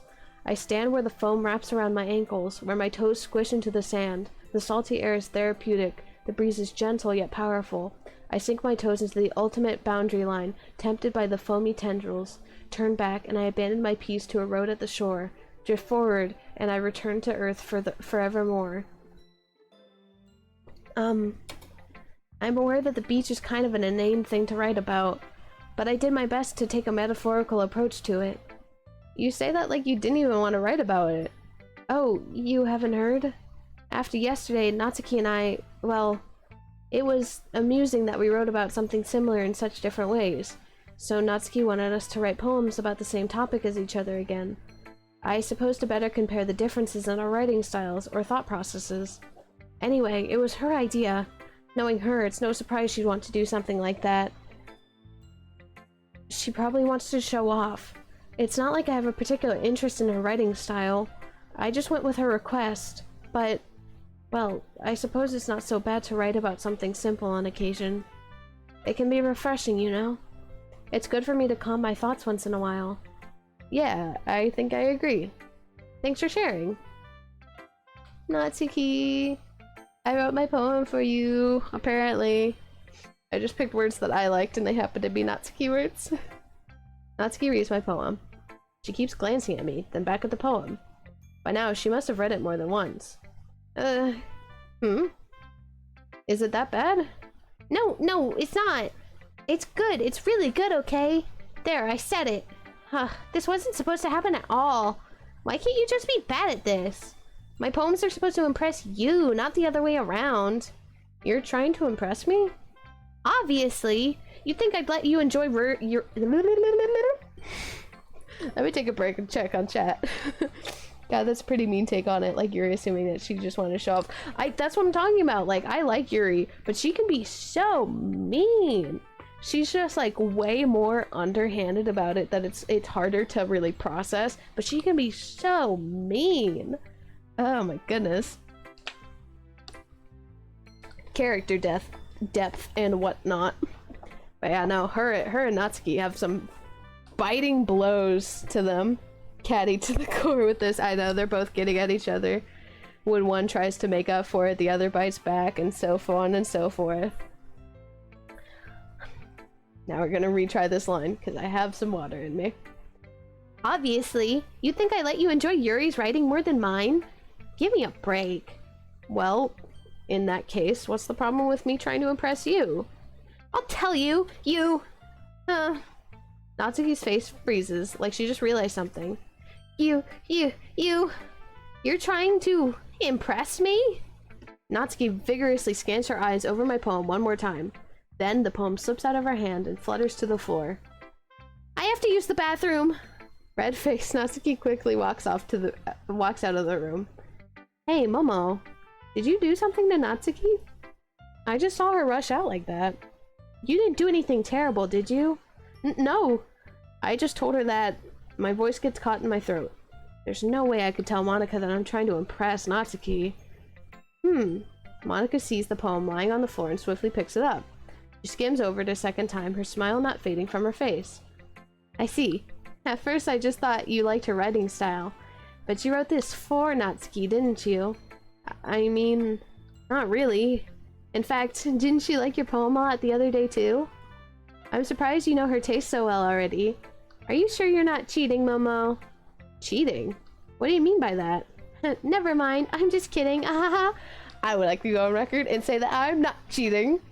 I'm not cheating, I am just that good at wooing Natsuki. This is my main gripe with these two. I want to blast Why Can't We Be Friends at them with a boombox. Yeah, that might be some... I don't know. That might go well, but I'm worried that that would be bonding over them attacking MC at that point. Like in a kind of just like, we didn't ask for your help, you know, kind of way. Very, very anime fight ensues. Never mind, I'm just kidding, ahaha. I didn't understand Monika's joke at all. Anyway, how do you think Natsuki feels about you? Oh, you don't need to answer that. It was just something for you to think about. Hey! Natsuki comes up and snatches the poem out of Monika's hands.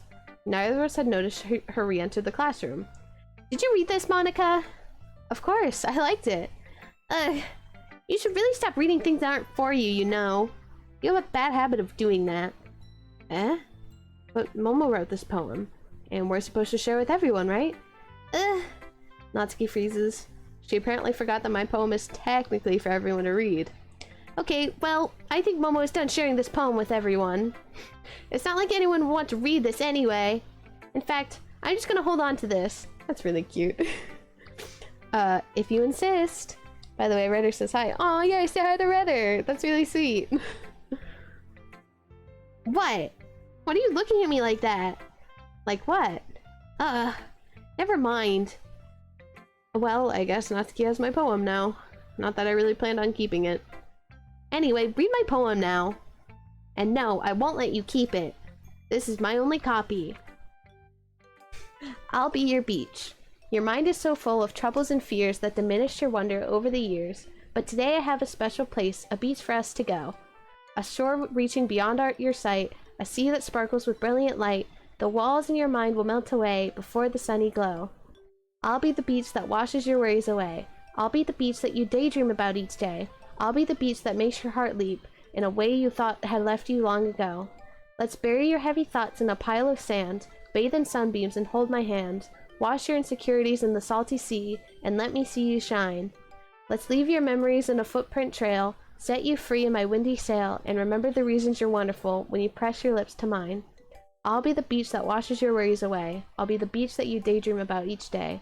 I'll be the beach that makes your heart leap in a way you thought had left you long ago. But if you let me by your side, your own beach, your own escape, you'll learn to love yourself again. Yeah, I felt like I kept writing about negative things, so I wanted to write something with a nice message for once. Besides, the beach is awesome! I know how to write anything negative about the beach. Well, Yuri's take on it was a little more solemn. Well, that's... Geez, she better not have said anything bad about mine. After all, she was the one who wanted us to write about the same topic. Ugh, you can really see her doing that too. Making us write about a simple topic, then trying to impress me by coming up with something all fancy. Well, it's not like I care. I just didn't anyway. I mean, I guess mine ended up being a bit kind of metaphorical too. But there's nothing wrong with doing that once in a while. At the very least, it was good practice. Okay, you three. We're all done sharing poems, right? Why don't we start figuring out... Hold on a second. Is it just me, or did you say something strange just now? Eh? Something did sound a bit unusual. That's right. You deviated from your usual catchphrase when addressing the club. Catchphrase? I don't have a catchphrase. Jeez. Why is the mood so weird today? Look, even Yuri isn't immune to it. Ugh. Stagnating air is common foreshadowing that something terrible is about to happen. Okay, girls, you both need to stop. Just get in the get-along shirt. In your books, maybe. Look, the only thing different is that Sayori isn't here. Ah, it seems you're right. Huh. Sayori always helps lighten the mood a little bit, doesn't she? It's almost like everyone's balance is thrown off a little when she's not around. Where the heck did she run off to anyway? I thought she just went to pee. Natsuki, please show some decency. Oh, come on! She actually wasn't feeling too well and went home early. Is that so? I hope she's alright. Seriously? Of all times to not go home with her, you picked the time she's not feeling well? So much for you two being all lovey-dovey. No. First of all, stop misunderstanding my friendship with Sayori. And second, she's kind of been avoiding me today, so I didn't want to force it. Oh. That curious expression coming from Yuri of all people? Calm down, guys. I don't know that that needed to be in quotes. That kind of weirded me out. This is getting painful to watch. That's what's anime about it. That's the classic, that's the thing you gotta do. I don't know why. Natsuki, weren't you the one who told him not to push it unless she said so? Kind of facts. But, I don't know. I wouldn't know how to deal with any of this either. I think it's kind of a fly by the seat of your pants, case by case, scenario by scenario, just trying your best to make sure that everyone's okay. I talked to her earlier and everything's fine. What did she say? Anyway, we need to figure out the rest of the festival preparation, so let's decide what everyone will be doing this weekend. I already know what I'm doing. That's right. Natsuki will be making cupcakes. But we need a lot of them in different flavors. Can you handle that all by yourself, Natsuki? Challenge accepted! And as for myself, I'm going to be printing and assembling all of the poetry pamphlets. Sayori will be helping me design them. And as for Yuri, you can... Guys, can you help me come up with something for Yuri? I'm useless. No! That's not it at all. You're the most talented person here, you know? Now Natsuki's pouting too? Geez, even I can tell now. I guess I never gave Sayori enough credit, but I can tell things are even harder on you when she's not around. That may be the case. But if I can't be a leader on my own, then I won't grow as a person. So Yuri, you have beautiful handwriting, you know? So you should make some banners and decorations to help set the atmosphere. Atmosphere? About that, I love atmosphere! Yuri's expression suddenly changes as she stares at her desk in focus and starts nodding to herself. Your mind is already racing, I see. That's great! You'll be a wonderful help, Yuri. But anyway, that just leaves you, Momo. The one who is truly useless. Nice save. Don't say that. In fact, both Natsuki and Yuri have pretty heavy tasks to handle. It would probably go a long way to give one of them a hand. You could always help me out as well. I would be really appreciative of that. Is Monica suggesting I spend the weekend with one of my club members? How on earth are they going to respond to a suggestion like that? I suppose I wouldn't mind a bit of help. Well, even if you don't know how to bake, there's always some dirty work I could give to you. It's not like Monica's going to give me a choice, and you shouldn't be sitting on your butt anyway. Natsuki tries to mumble a bunch of excuses like that. If I recall, Natsuki, you mentioned that you would like to handle the baking on your own. Momo may not like to be around if you only make him out to be a nuisance. So therefore, he may be more suited to assisting with the decorations. Hold on, I never said that. How hard could it be to make a few decorations anyway? Sounds more like you're just trying to make excuses for Momo to... Well, what are you saying? It will be extremely meticulous work.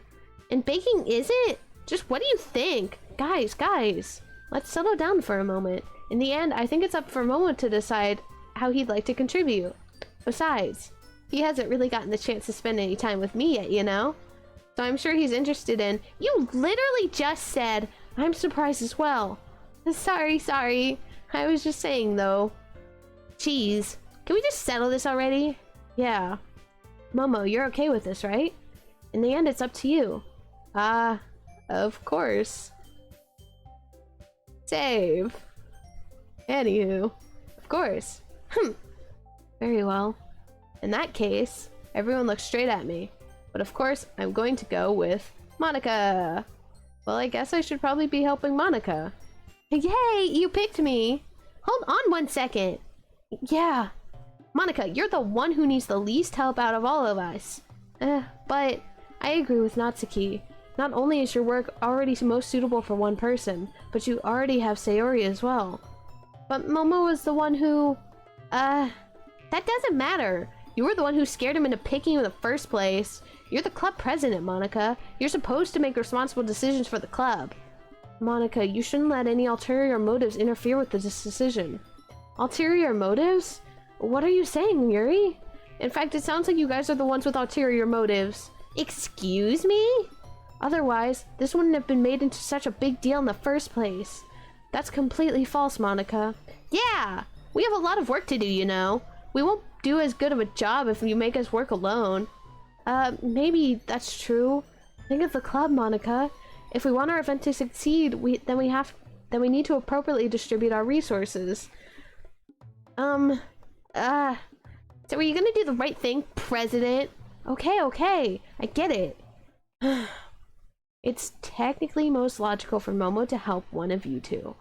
So, I guess that's what we'll do. Do you have a preference, Momo? Safe? What happens if we check in on Sayori?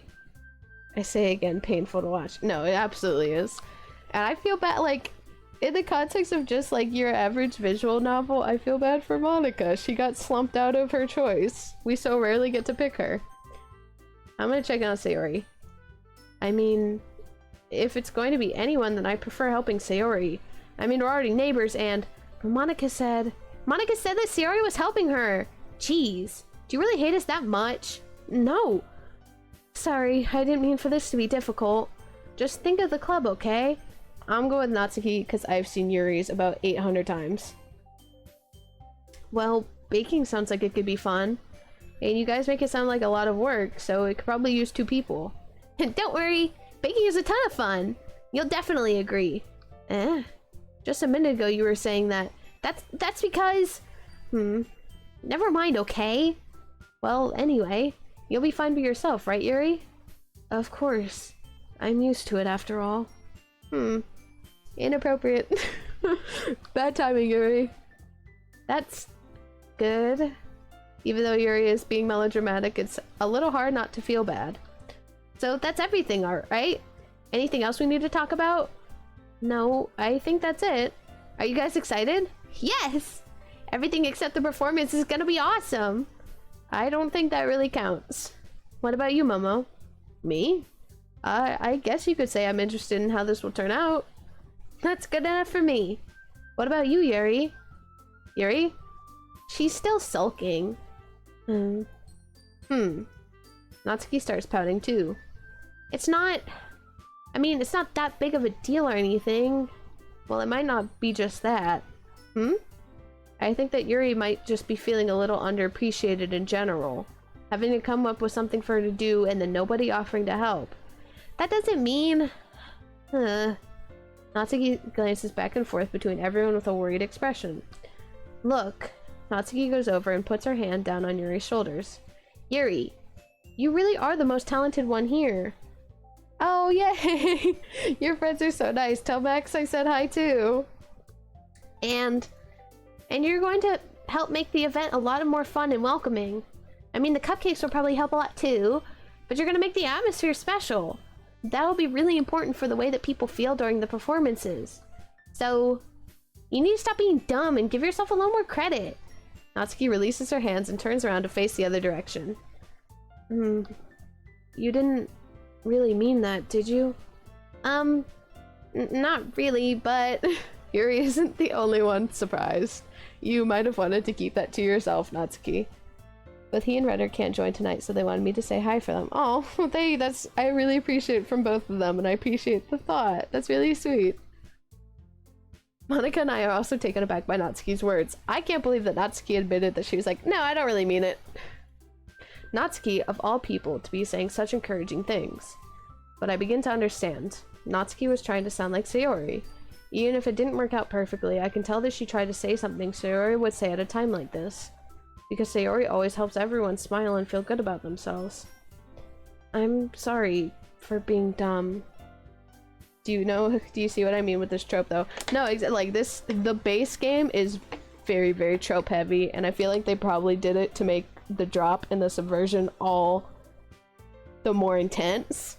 But when you're going through it, it is very tropey. I'm gonna do my best. And all of us are going to make it really great event. Yeah. Yeah. I hope to see everyone do their best. But with that, there's nothing more for today. So I guess it's time for us to head out. Okay, I'm staying here a bit longer. I barely got to do any reading today, so... fair enough. There's nothing wrong with that.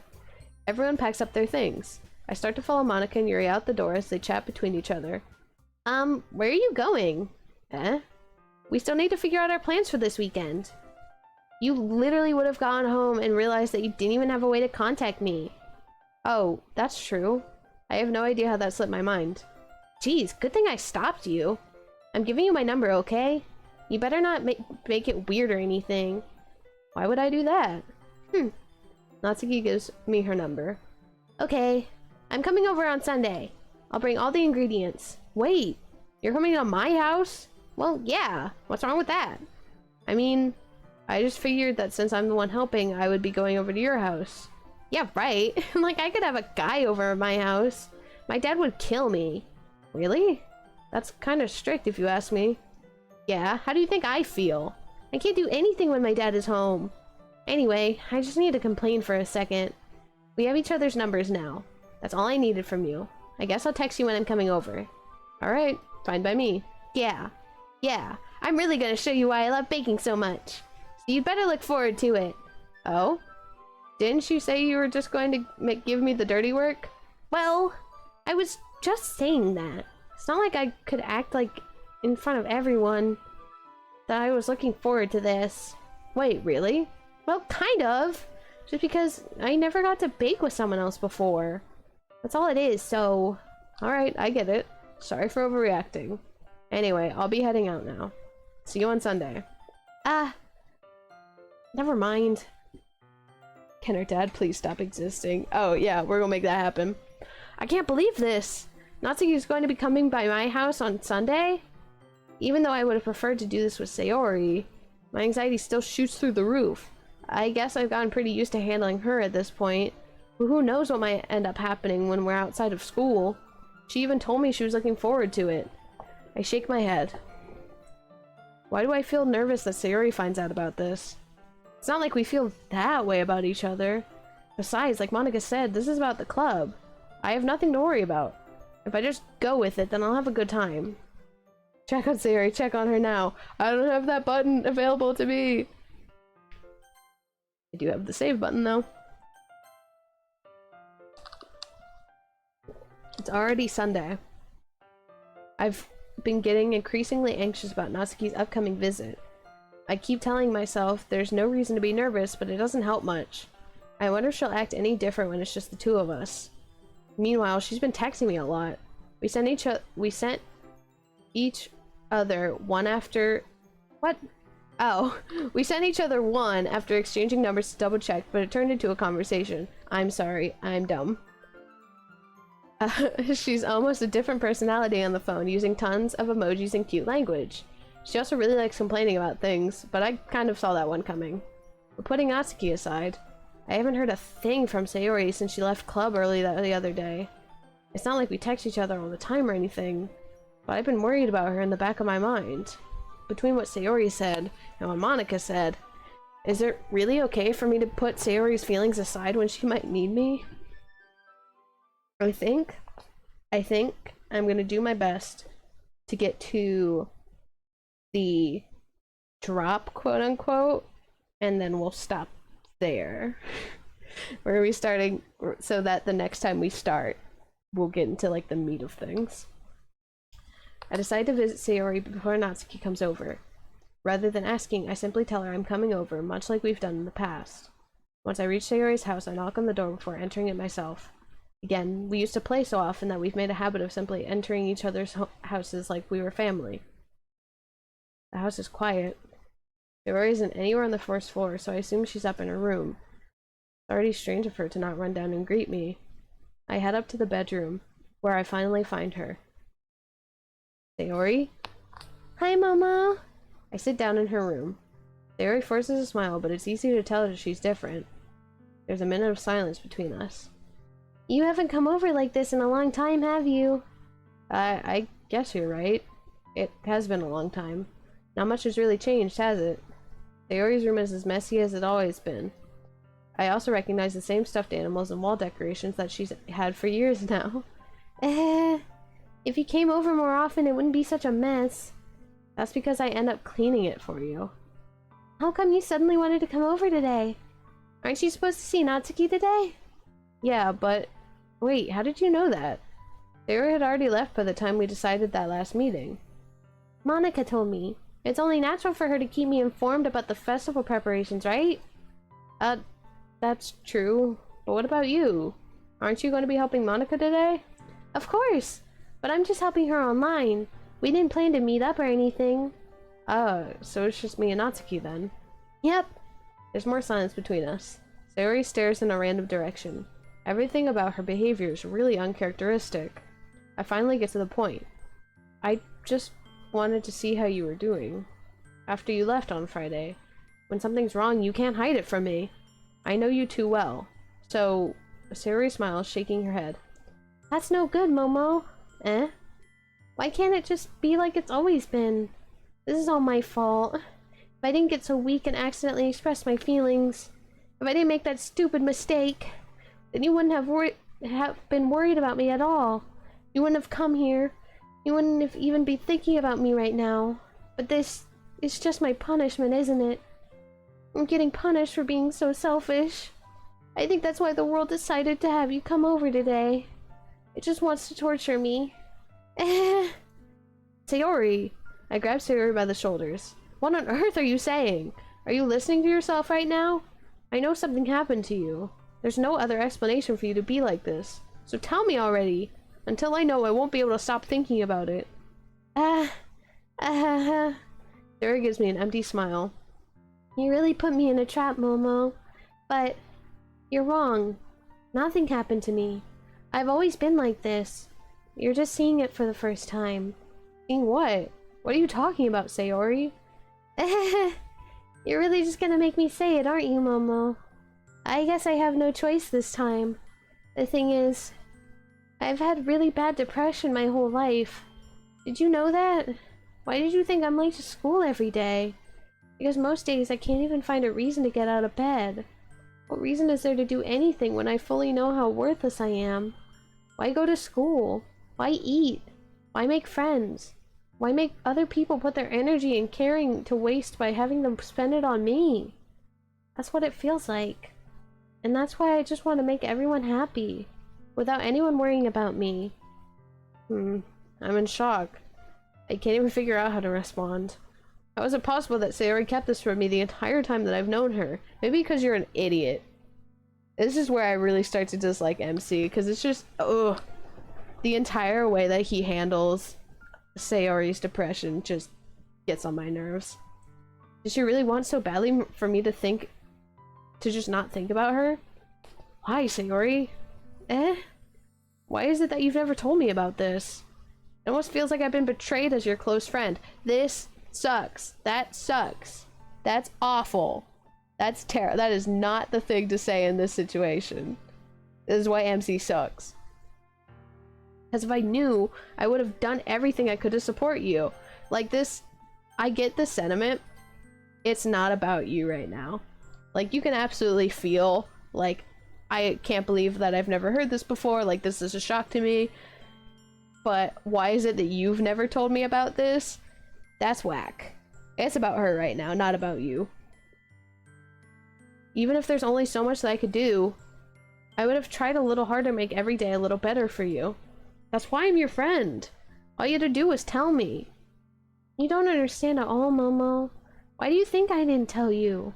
Because if I told you, then you would have to waste effort caring about me instead of doing important things. I don't want to be cared about. It's bittersweet when people try to care about me. It feels nice sometimes, but it also feels like a bat being swung against my head.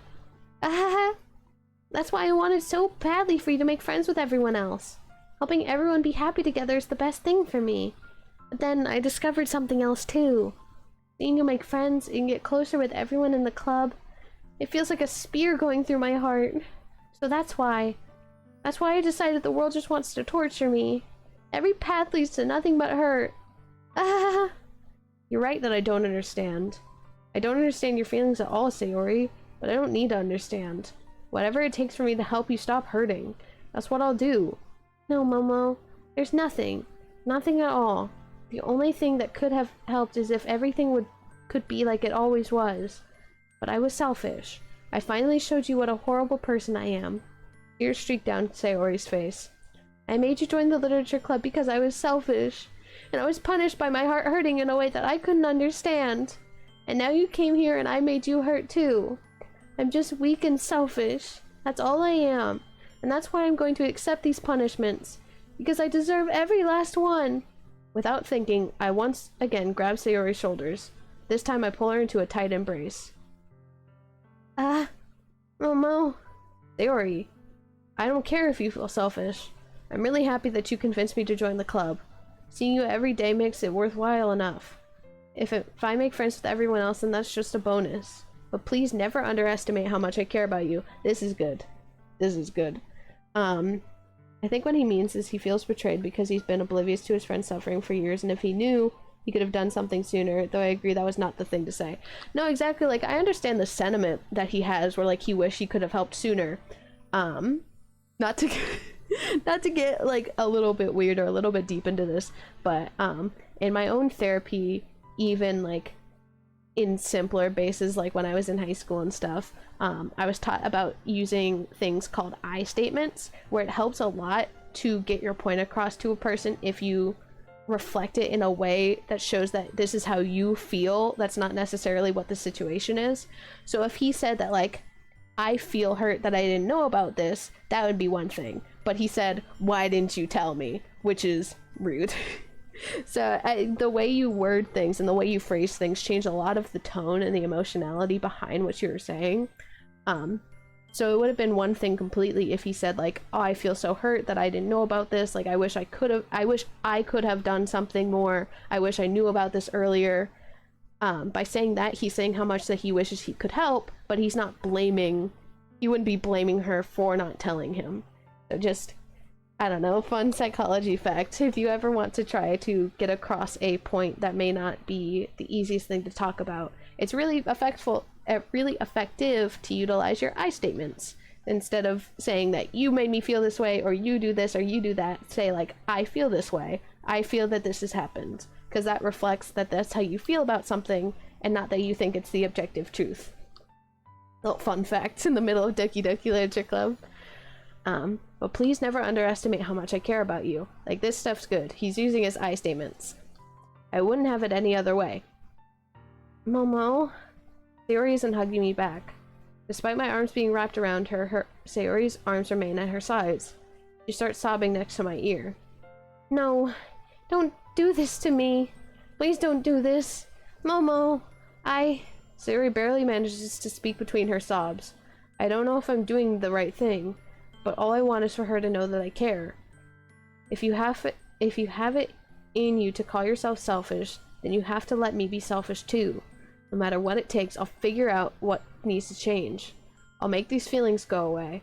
If there's anything you need me to do, then you'd better tell me. That's another thing where maybe not the right thing to say. I don't think that you should be making it seem like she has to force her hand, but there wouldn't be conflict otherwise. I'll get mad if you don't. That's shitty. That's just bad. That's just bad. Don't say that when they're sobbing. Even if you feel that way, you can get that sentiment across a lot nicer. Don't just say, I'll get mad if you don't tell me that you're depressed or struggling. I don't know. I don't know. I don't know. Gently, Sayori finally puts her arms around me in return. Sorry. I'm still just, that's... You can get across that sentiment of, I'll be upset if I can't help you, without being like, I'll be mad at you for struggling, is kind of how that comes across to me. But that's just me. Gently, Sayori puts her arms around me in return. I don't know anything. It's all really scary. I don't understand any of my feelings, Momo. The only time I'm not feeling nothing is when I'm feeling pain. But your hugs are so warm. And that's really scary too. Sayori lets me go. As she does, I let her go as well. The festival's tomorrow. Yeah. It's gonna be fun, right? Yeah. How would you like for me to spend it all with you? It's what I want, I promise. I think that would be nice then. Yeah. Sayori wipes her eyes. If I could spend the whole day here, I would. Of all days, this has to be the one where I have other plans. Maybe I should cancel. No, don't! Please don't. If you do that, then I really wouldn't forgive you. But it's almost time for Natsuki to meet me at my house. At the very least, you want to come along and help out? It would be fun. To my surprise, Sayori shakes her head. I'm sorry. I don't know if it would be a very good day for me today. You understand, right? It's kind of hard for me to fully understand, but I'm trying my hardest. It's okay. Don't worry too much about it. I'll see you tomorrow, okay? Alright. I look forward to it. I say goodbye to Sayori and exit her house. On the way home, I find myself still feeling uneasy. But it's hard for me to keep thinking about it when Natsuki is about to come over, too. I think Sayori is right. I shouldn't be worrying too much, and we're definitely going to have a great time tomorrow. I should just focus on what's ahead of me. Now, onto a very different mood. Let's go! I spent only a few minutes back at home anxiously awaiting Natsuki's arrival. We're going to save, because that was a lot. Before I know it, she texts me to let me know she's outside the front door. Without delay, I open the front door to let her in. Sup? Hey. I don't know what I was expecting, but seeing Natsuki in something other than her school uniform totally threw me off. She's so cute. Seeing her in such cute clothes makes the uniform seem totally unfitting in comparison. See, this is why, despite understanding her perspective and liking her, that I get on Monika's case. This, in context of the simulator, isn't scripted dialogue, it's something that Monika actively manipulated, which is why I argue that the others do have sentience regardless if they know they're in a game or not. You can't fake something like this. Monika's role is a complex one. For sure. And like she brings out the worst in people. I just never know, because it says like right up until the very end she's manipulating like their character files, and I don't know how much that's supposed to involve script or whatnot, because I personally interpret like they don't really get sentience until they're in the hot seat, like how, spoiler warning for Doki Doki Literature Club, how Sayori gets in the hot seat after Monika's gone and she gains full sentience. I still feel like in this realm, this is scripted stuff. I just feel like it's exacerbated from the negative traits that they would have in a normal dating simulator, like cranked up to 11. But the manipulation is definitely Monika. I'm sorry, I'm talking all the spoilers right now. I'm like, I know. It's been out for long enough that I hope that we should be good, but fair warning to anyone who is not familiar with Doki Doki Literature Club that this is not spoiler free, because this is a comparison between this new version and the original. But yeah, the line between when they gain sentience to me is a blurry one. But Monika definitely, for sure, manipulates their characters into being like the worst versions of themselves. Jeez, don't make it feel so awkward already. It's gonna be a long afternoon, so don't be weird just because you're not used to seeing me outside of school. Anyway, I'm coming in. I see you brought a lot of stuff. Natsuki is carrying a large bag that's probably full of baking supplies. Well, I didn't want to come all this way to find out your kitchen isn't equipped for the job. You bought everything I asked you to, right? Yeah, I did. Yesterday, Natsuki asked me to buy a bunch of ingredients if I didn't already have them at home. Good. Glad I could count on you to do your part. Well, of course. I'm surprised to hear Natsuki suddenly say that, rather than saying something snarky like she usually does. Could it be that she is a little different outside of school after all? Anyway, let's go to the kitchen. What, you're not even gonna offer to take this heavy bag from me? Where's your hospitality, Momo? Come on. Since when did I need to be a gentleman? I grab the bag Natsuki holds out to me. Gah. This is ridiculously heavy. Ahaha! I carried that all the way here. Are you impressed? I see now. Yeah, I am impressed, Natsuki. It seems like I always underestimate you. It's because I'm so small, isn't it? You jerk. Natsuki hits a fist into my chest. Hey, hey. Your size has nothing to do with it. Do you really hate being small that much? It's not like I hate it. I mean, sometimes I like proving people wrong when they only think I'm worth my size. It's kind of up in the air and for interpretation. But it just makes the most sense to me that they have some level of life to them. I never thought about it like that. I'm not saying that's bad at all. I'm just saying, like, this is a new perspective that I'm hearing. Because I kind of always just perceived as, like, they are video game characters that are being manipulated. And that's where, like, the real horror comes from, is that, like, we as humans develop attachments to fictional characters, and this whole entire game is really questioning, like, are they really real? Like, obviously they're fake, but how much sentience can you add on to them? Which I think goes into your point. So, hopefully that makes any amount of sense.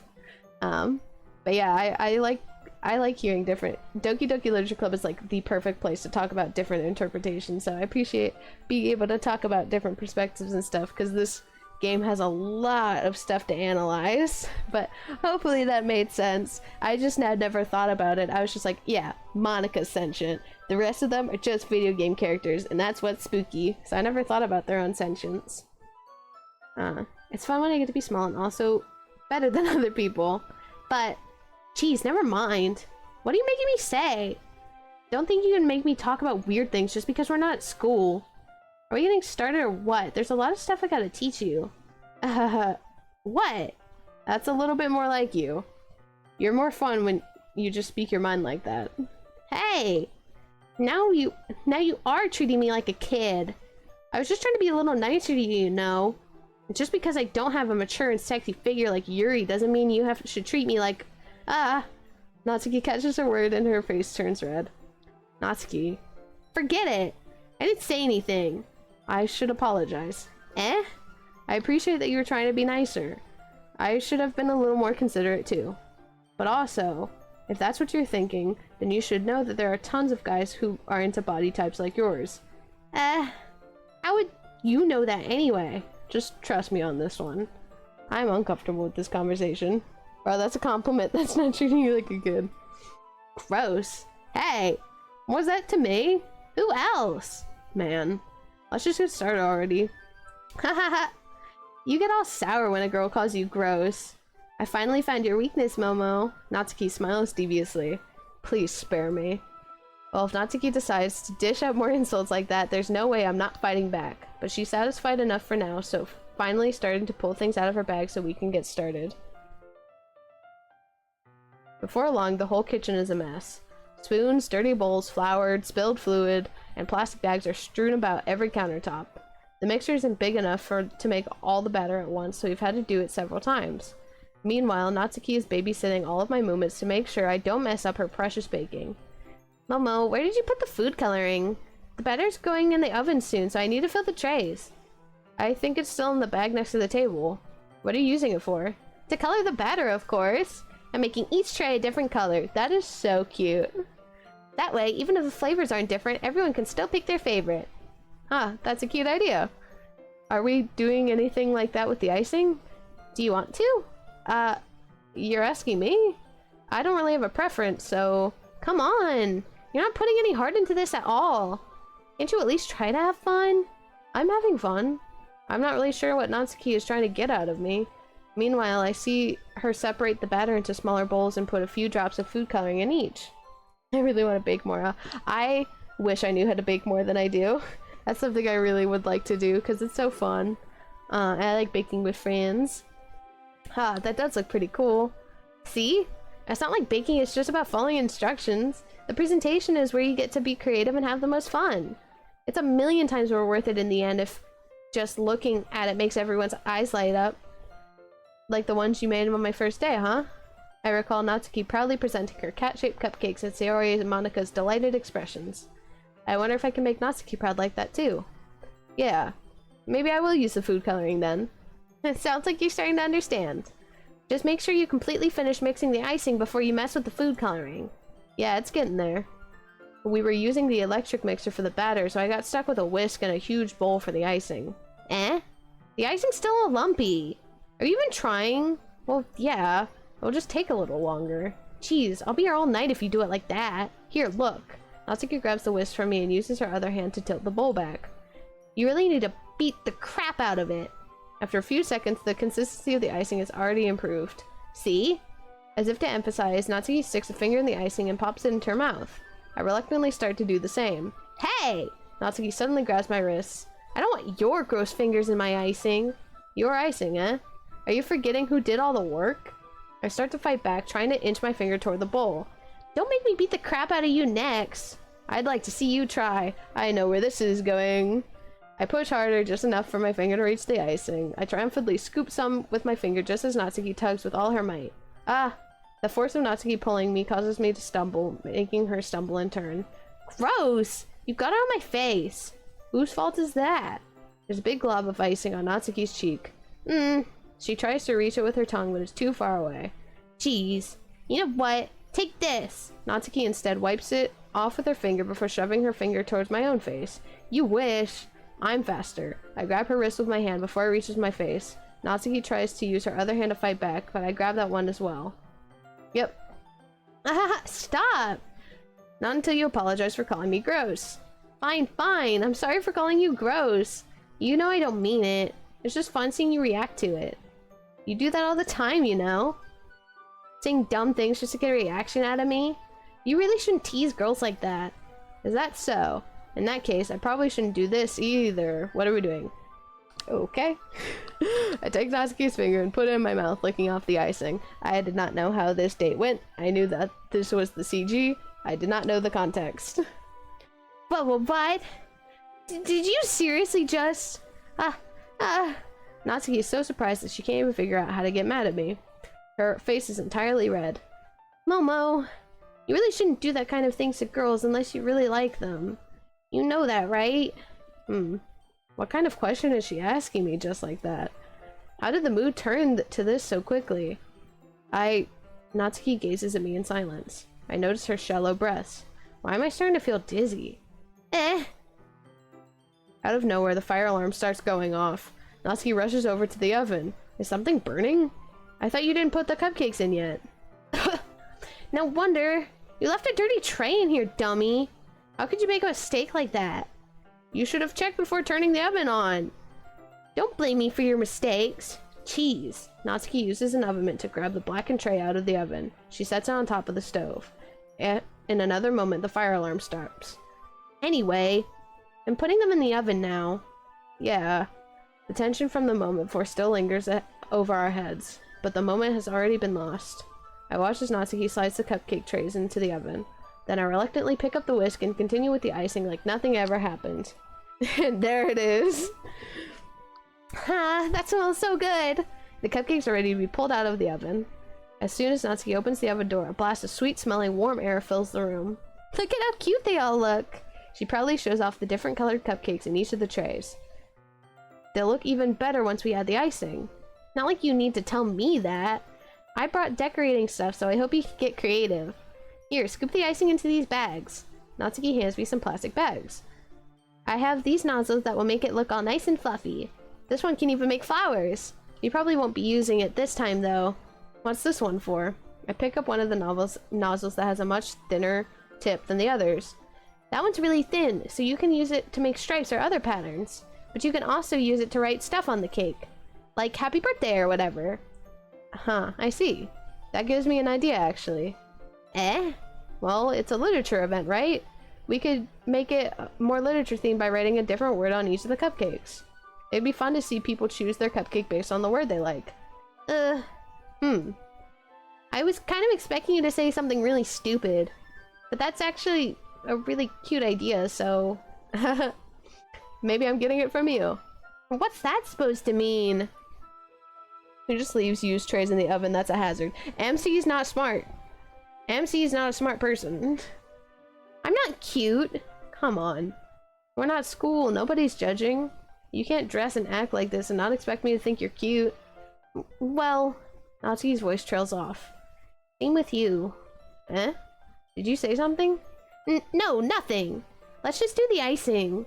Natsuki picks up the paste and fastens the nozzle onto each of the bags. There's a lot to do, so we shouldn't be wasting time. Here, I'll show you how to do it. Without giving me a chance to think about before, Natsuki quickly moves on. She shows me how to apply the icing, and then we each get to work.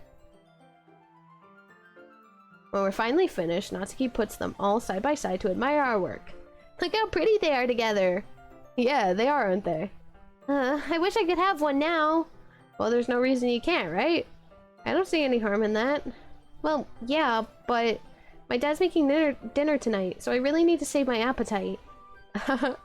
There is the exact opposite in that regard. If she was here, we'd probably be down 10 cupcakes already, and she would still eat dinner. Come on, that's just unhealthy. Besides, when my dad cooks, I need to eat as much of it as I can. Well, anyway, I was hoping we would have time for manga, but I need to be home for dinner. Already? That's a shame. It's your fault for working so slowly. You should have thought about that. It's not like you always have this chance. Man. As usual, Natsuki puts the blame on me. You can bring the cupcakes tomorrow, right? If you and Sayori each carry something, you can probably do it in one trip.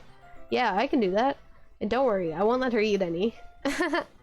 I wish she would listen to me the way she listens to you. Yeah. I again think back to the conversation I had with Sayori earlier today.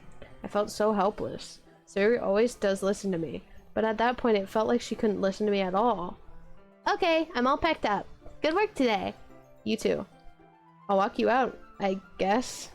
Can we please erase her dad? Yes. Just like that, Natsuki is already about to leave. It feels like the afternoon went by in a flash. More than that. Did I even take the opportunity to get closer to her like I wanted? Well, I guess I'll be off then. Thanks for all the help and everything. I'll see you tomorrow. Wait, Natsuki. Eh? What you said before about not always having this chance. It doesn't have to be that way at all. I had fun today. You showed me how fun baking can be like you wanted. But aside from that, you can come over anytime, okay? I think that if possible, I'd like to spend more time like this. If you want to read manga or go out somewhere. Do you really mean that? Natsuki looks at me tensely, like she's trying to hide her expression. Yeah, I want to spend more time with you. Momo, I thought you only cared about getting this done. I'm sorry to leave so early today. I really didn't want to. I would really stay here longer if I could. I feel the same way as you, so... Natsuki suddenly gets closer to me. Wait, Natsuki. Standing inches from me, Natsuki looks up at me. I feel her fingers gently touch at the sides of my shirt as if holding on to me. Her rose-colored cheeks and her matching eyes fill my vision, along with slightly parted lips. What is happening? My head starts to go dizzy as I feel her soft breasts against me. I've felt it for a while now. Natsuki suddenly jumps back. Jump scare number 2. Sayori! Eh? Hi, Momo. Sayori! Just now, we weren't... It's okay, Momo. I just stopped by to say hi. Well, you should have come a little earlier. I'm already on my way out, so... Oh, really? That's too bad. Yeah, well, I'll see you at the festival tomorrow, so it's fine. Just don't eat any cupcakes before then. Anyway, later. Clearly flustered, Natsuki hurries off and Sayori waves goodbye. Sayori, I thought you didn't want to come over today. Well, I tried staying in my room, but my imagination was really mean to me. So I had to come here and see it for myself. See what? What are you talking about? You know, how much fun you were having with Natsuki, and how close you got to her. It makes me really happy that you've made such good friends. That's all that matters to me. Tears start to fall down Sayori's face. Oops. That's all that matters to me. Why am I feeling this way, Momo? I'm supposed to be happy for you. Why does it feel like my heart is being split in half? It hurts so much. Everything hurts so much. This would be so much better if I could just disappear. Sayori, don't say that. It's true, Momo. If I wasn't here, then you wouldn't have to waste your sympathy on me. You wouldn't have to put up with me being selfish. Monica was right. Oof. I should just... Monica? Monica was right about what? That's rough. I don't remember that line of text. That's rough. That's not a good thing to say at all. If Monica is... Because, like, obviously Monica's manipulating the character profiles, but if in story she's, like, sending text messages telling Sayori to do stuff, that's rough, buddy. Sayori, what I said before is true. I'm not going to let this continue. Caring about you like this isn't the burden your mind is making it out to be. It's something that makes me happy. Something that I wouldn't trade for anything else. So even if it takes an entire lifetime, I'm going to be by your side until you don't feel any more pain. But... Sayori looks away. I put a hand on her shoulder to reassure her. I'm scared, Momo. I'm really scared. What are you scared of, Sayori? I'm scared that I might like you more than you like me. Sayori? It's true, isn't it? I was weak and started to like you too much. I did this to myself. Momo, I like you so much that I want to die. That's how I feel. And... That's enough, Sayori. I don't want you to hurt anymore. I slid my hand down Sayori's arm and squeezed her hand in my own. You remember how I said I always know what's best for you? That's... pig-headed. Do you still believe me? Wordlessly, Sayori nods. I don't like that wording. I don't like that wording. That I know what's best for you, because you don't. I know you're trying to make... I know that MC is trying to make her feel better, but I don't know. The way he goes about things really gets on my nerves. Even if you don't understand all of your own feelings, I know what you need the most right now. See, like that. You don't know. You think you know. This is just... It's not my favorite. It's not my favorite MC. And that's what I'm going to give to you. Sayori. I don't think... The choice doesn't matter. But I don't think it's right, personally, to say that I love you when we've been doing, like, I've gotten both of Natsuki's events. So clearly we're on the Natsuki path. And if this was a normal visual novel, this would be like cheating. So, I think it's right to say you'll always be my dearest friend. You'll always be my dearest friend. What you need most is for things to be like they've always been. Monica told me the truth. She told me how much happier you seemed after I joined the club. I know you're struggling with some really difficult feelings right now, but please trust me that I know what's best and what will make you happy in the end. I promise I'll get things back to where they were. I see. Sayori forces a smile through an incredibly pained expression. Is this what it feels like? To get stabbed in the chest? I should write a poem about this. Sayori. It's okay. This is just my punishment, remember? For being so selfish. So please don't worry about these stupid feelings. I know you're right. I knew this whole time that there's no happiness down that path. That's why I came here. Just so I could get the answer I needed to hear. And the other thing, you're also right that I just want it to go back to the way it was. I realize that now. You really do know better than me You really do know me better than anyone, Momo. I'll trust you with anything. Anything at all. So... Sayori's smile finally breaks. All of a sudden, she turns around and drops to her knees. I can't make that sound. But... Good God, that's a scream. That feels like you can feel it in your chest even though there's no audio. Just the way they wrote it in this whole context feels like blood curdling. Clutching her head with both hands, she screams as loudly as she can. I'm so shocked that I don't know how to react. Sayori looks over her shoulder and flashes me one more weak smile before turning it around and running off. Sayori! I'm left helplessly standing in the front of my house. Why am I feeling so horrible about this? There's nothing more that I could have done. The most I can do is support Sayori through her feelings and help her on the path that's right. But I'm having as much trouble understanding Sayori's feelings as she is. Even though I can comfort her, I keep wondering if I should be doing something more or something different. I know these thoughts will continue to plague me until things are back to the way they were. I'm going to give it everything I've got. Sayori will always be my dearest friend, and I'll do whatever it takes to put a smile on her face every day. We didn't get a CG for that. I thought we got a CG either way, but whoopsies. I guess we're missing a CG in this run.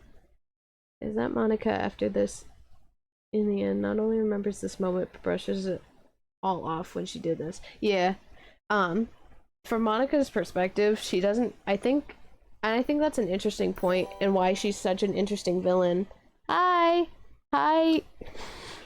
Hi, Colonel X Sanders.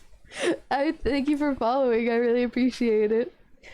I was gonna say, I think that's an interesting part of Monica's character as a villain, is that to her now, after she's like been awoken to the state of things, their feelings really don't matter to her anymore because she stopped seeing them as people. These people that were her dearest friends are now nothing but a bunch of code to her because she's been awoken, which I think is a really, like, name another villain that has anything like that. That's so, it's really dark and like obviously very mean, but I think it's very interesting and something that you don't get really anywhere else but Doki Doki. We're gonna save the day of the festival. I love that I'm saving so much. I don't know that it's going to matter. Of all days, I expected this to be the one where I'd be walking to school with Sayori, but Sayori isn't answering her phone. I considered going to her house to wake her up, but decided that's a little too much.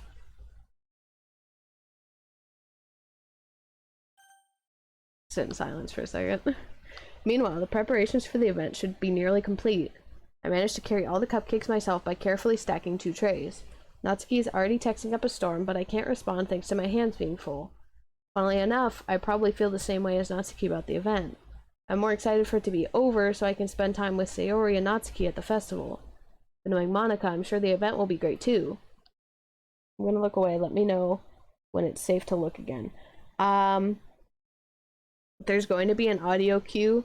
I know that for sure, but I will let you know when it's all said and done, because that's also going to be near the end of the stream.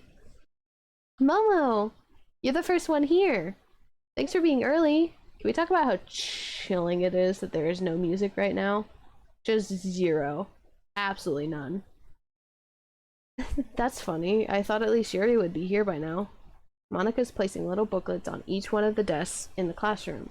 It must be the ones she prepared that have all the poems we're performing. In the end, I found a random poem online that I thought Monica would like and submitted it. So that's the one I'll be performing. I'm surprised you didn't bring Sayori with you. Yeah, she overslept again. That dummy. You'd think that on days this important she'd try a little harder. I say that, but I suddenly remember what Sayori told me yesterday. And I suddenly feel awful knowing it's not nearly that simple for her. Well, I said it because I'm used to thinking this way. But maybe I should have gone to wake her up after all? You should take a little responsibility for her, Momo. I mean, especially after your exchange with her yesterday. You kind of left her hanging this morning, you know? Exchange? Monica, you know about that? Of course I do. I'm the club president after all. But I stammer, embarrassed. Did Sayori really tell her about it that quickly? About how I basically turned down her confession? That makes me seem like a really bad guy here. But I'm the one who knows what's best for her, right? Jeez. You don't know the full story at all, so... Don't worry. I probably know a lot more than you think. Eh? Monica's being as friendly as usual, but for some reason I felt a chill down my spine after hearing that. Hey, do you want to check out the pamphlets? Should I turn on my background music? Should I turn on my background music? I'm uncomfortable. This is... Ooh. I don't like how silent it is. Do you want to check out the pamphlets? They came out really nice. Yeah, sure. I grabbed one of the pamphlets laid out on the desk. Oh yeah, they really did. Something like this would definitely help people take the club more seriously. Yeah, I thought so too. I flipped through the pages. Each member's poem is neatly printed on its own page, giving it an almost professional feel. I recognized Natsuki's and Yuri's poems for the ones they performed during our practice. What's this? I flipped to Sayori's poem. It's different from the one she practiced. One I haven't read before. Get out of my head, get out of my head, get out of my head, get out of my head, get out of my head, get out of my head, get out of my head, get out of my head, get out of my head. Get out of my head, get out of my head, get out of my head, get out of my head. Get out of my head before I do what I know is best for you. Get out of my head before I listen to everything she said to me. Get out of my head before I show you how much I love you. Get out of my head before I finish writing this poem. But a poem is never actually finished. It just stops moving. Yeah. Yeah. Before I listen to everything she said to me. That's... oh my goodness. That's so chilling. And it's weird because Monica, quote unquote, is coding this by now. So for her to write herself as being like, you should commit, that's rough. That's rough. That's really interesting. That's a really interesting take to your own sentience, is being like, I'm going to play God here. What is this? Reading the poem, I get a pit in my stomach. Momo? What's wrong? Nothing. This poem feels completely different from everything else Sayori's written. But more than that, I changed my mind. I'm going to go get Sayori, so... well, alright. Try not to take too long, okay? I quickly leave the classroom. Don't strain yourself. Monica calls that out after me. I quicken my pace. What was I thinking? I should have tried a little bit harder for Sayori. I'm going to do myself a super dope favor and turn down the volume. And I'm also going to do that on my bass audio.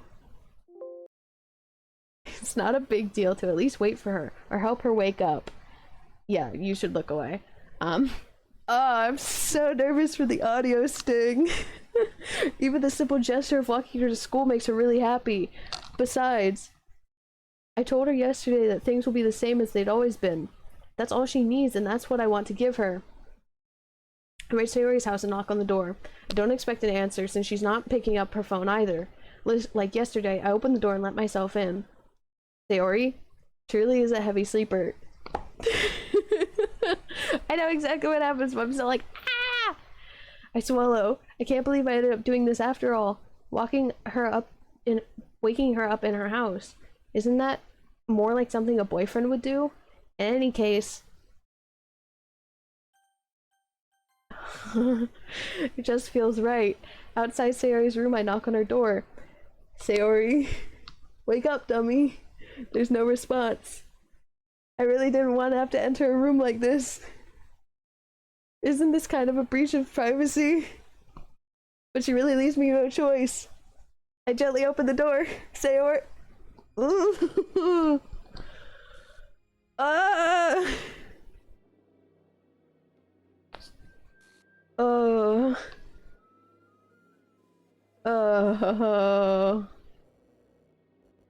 File game / script chapter 5 RenP line 307 see traceback.txt for details. We can turn this up a little bit. Sorry that I made everything quiet for you guys. I got scared. We're gonna go to normal volume. What the hell? What the hell? Is this a nightmare? It has to be. This isn't real. There's no way this can be real. Sayori wouldn't do this. Everything was normal up until a few days ago. That's why I can't believe what my eyes are showing me. I suppressed the urge to vomit. Just yesterday, I told Sayori I would be there for her. I told her I know what's best and that everything will be okay. Then why? Why would she do this? How could I be so helpless? What did I do wrong? Turning down her confession? That has to be what pushed her over the edge. Her agonized scream still echoes in my ears. Why did I do that to her when she's needed me the most? Why was I so selfish? This is my fault. My swarming thoughts keep telling me everything I could have done to prevent this. If I just spent more time with her, walked her to school, and gave her what I know she wanted out of our relationship. Ugh. Then I could have prevented this. I know I could have prevented this. Screw the literature club. Screw the festival. I just lost my best friend. Someone I grew up with. She's gone forever now. Nothing I can do can bring her back. This isn't some game where I can reset and try something different. I had only one chance and I wasn't careful enough. And now I'll carry this guilt with me until I die. Nothing in my life is worth more than hers. But I still couldn't do what she needed from me. And now, I can never take it back. Never, never, never, never, never. For Ashley, you are safe. I think. I think. Now this is no man's land. The image is gone, but now we're in no man's land of spooky things. With that, I think we're going to exit Doki Doki Literature Club for now. Oh. No! No! Oh! I don't want any scary pictures. I don't want scary pictures. I don't know why I unlocked this. That's really cute. I was playing music and I can hear everything in my fucking heart. Yeah. Look at this cute thing that we got. This is nice. They're there for Halloween. Yeah, I'm gonna set that as my wallpaper. What? I got an achievement, but it says error. It's spooky scary. Did we... Is Get Out of My Head one of the poems? No. I don't like... There's a notification on the side stories. We're gonna investigate a little bit, before we get into things. But we unlocked some concept art. That's nice. Then we unlocked music. That's also nice. We unlocked a side story. Oh, we unlocked 3 side stories. These side stories are stories of friendship that are unrelated to the events of the main game. To get all 6 stories, try writing poems for different characters and viewing their special scenes in DDLC. Okay, we'll visit this some other time. I was worried it would be something spooky scary. Let's check the files.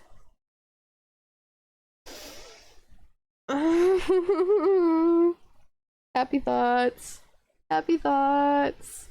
Happy thoughts. Happy thoughts.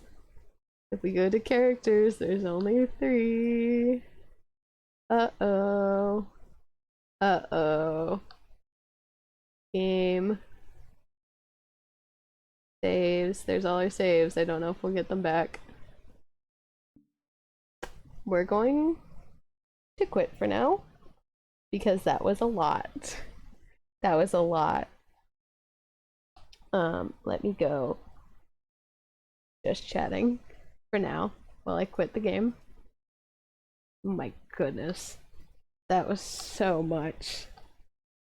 I'm glad that we got to the drop. And I know everything that happens in this game. Like all the major plot points. I just don't know some of the like side arcs depending on which girl you choose to pursue. But being in the hot seat is still a different feeling altogether. That is so intense to be in the hot seat. It doesn't stop the exactly, and they have a really good atmosphere. They have like weird music to make you feel antsy, but then when you need to feel horror, they're like, no, you sit in silence. You know that something's bad is about to happen, so you have to sit in it, which is absolutely terrifying. With that, from now on, as we complete this game, there's a chance of a lot of spooky things happening, for fair warning. But for now, that is all we're going to play for tonight. I appreciate everyone who stopped in. Thank you so much to Paper Symphonist. I'm sure I'm not pronouncing that correctly because my brain is frazzled. But thank you so much for subscribing. Thank you so much for Colonel Lick Sanders for following. I really like your username. And I might also be mispronouncing it, but I hope that I have it mostly right. At least I got Colonel Sanders. But thank you for everyone who dropped in. And thank you for the emotional support while we're dealing with Doki Doki Literature Club. I'll see you guys next time. You can check me out on Twitter, and basically all my socials are going to flash on the ending screen, so you can find me anywhere there. Some profiles are still a work in progress, but you'll be able to find me on the big ones. They're all Magical Idol Momo. Thank you so much for being here with me for all of this, and I'll see you guys on the next one. Bye bye.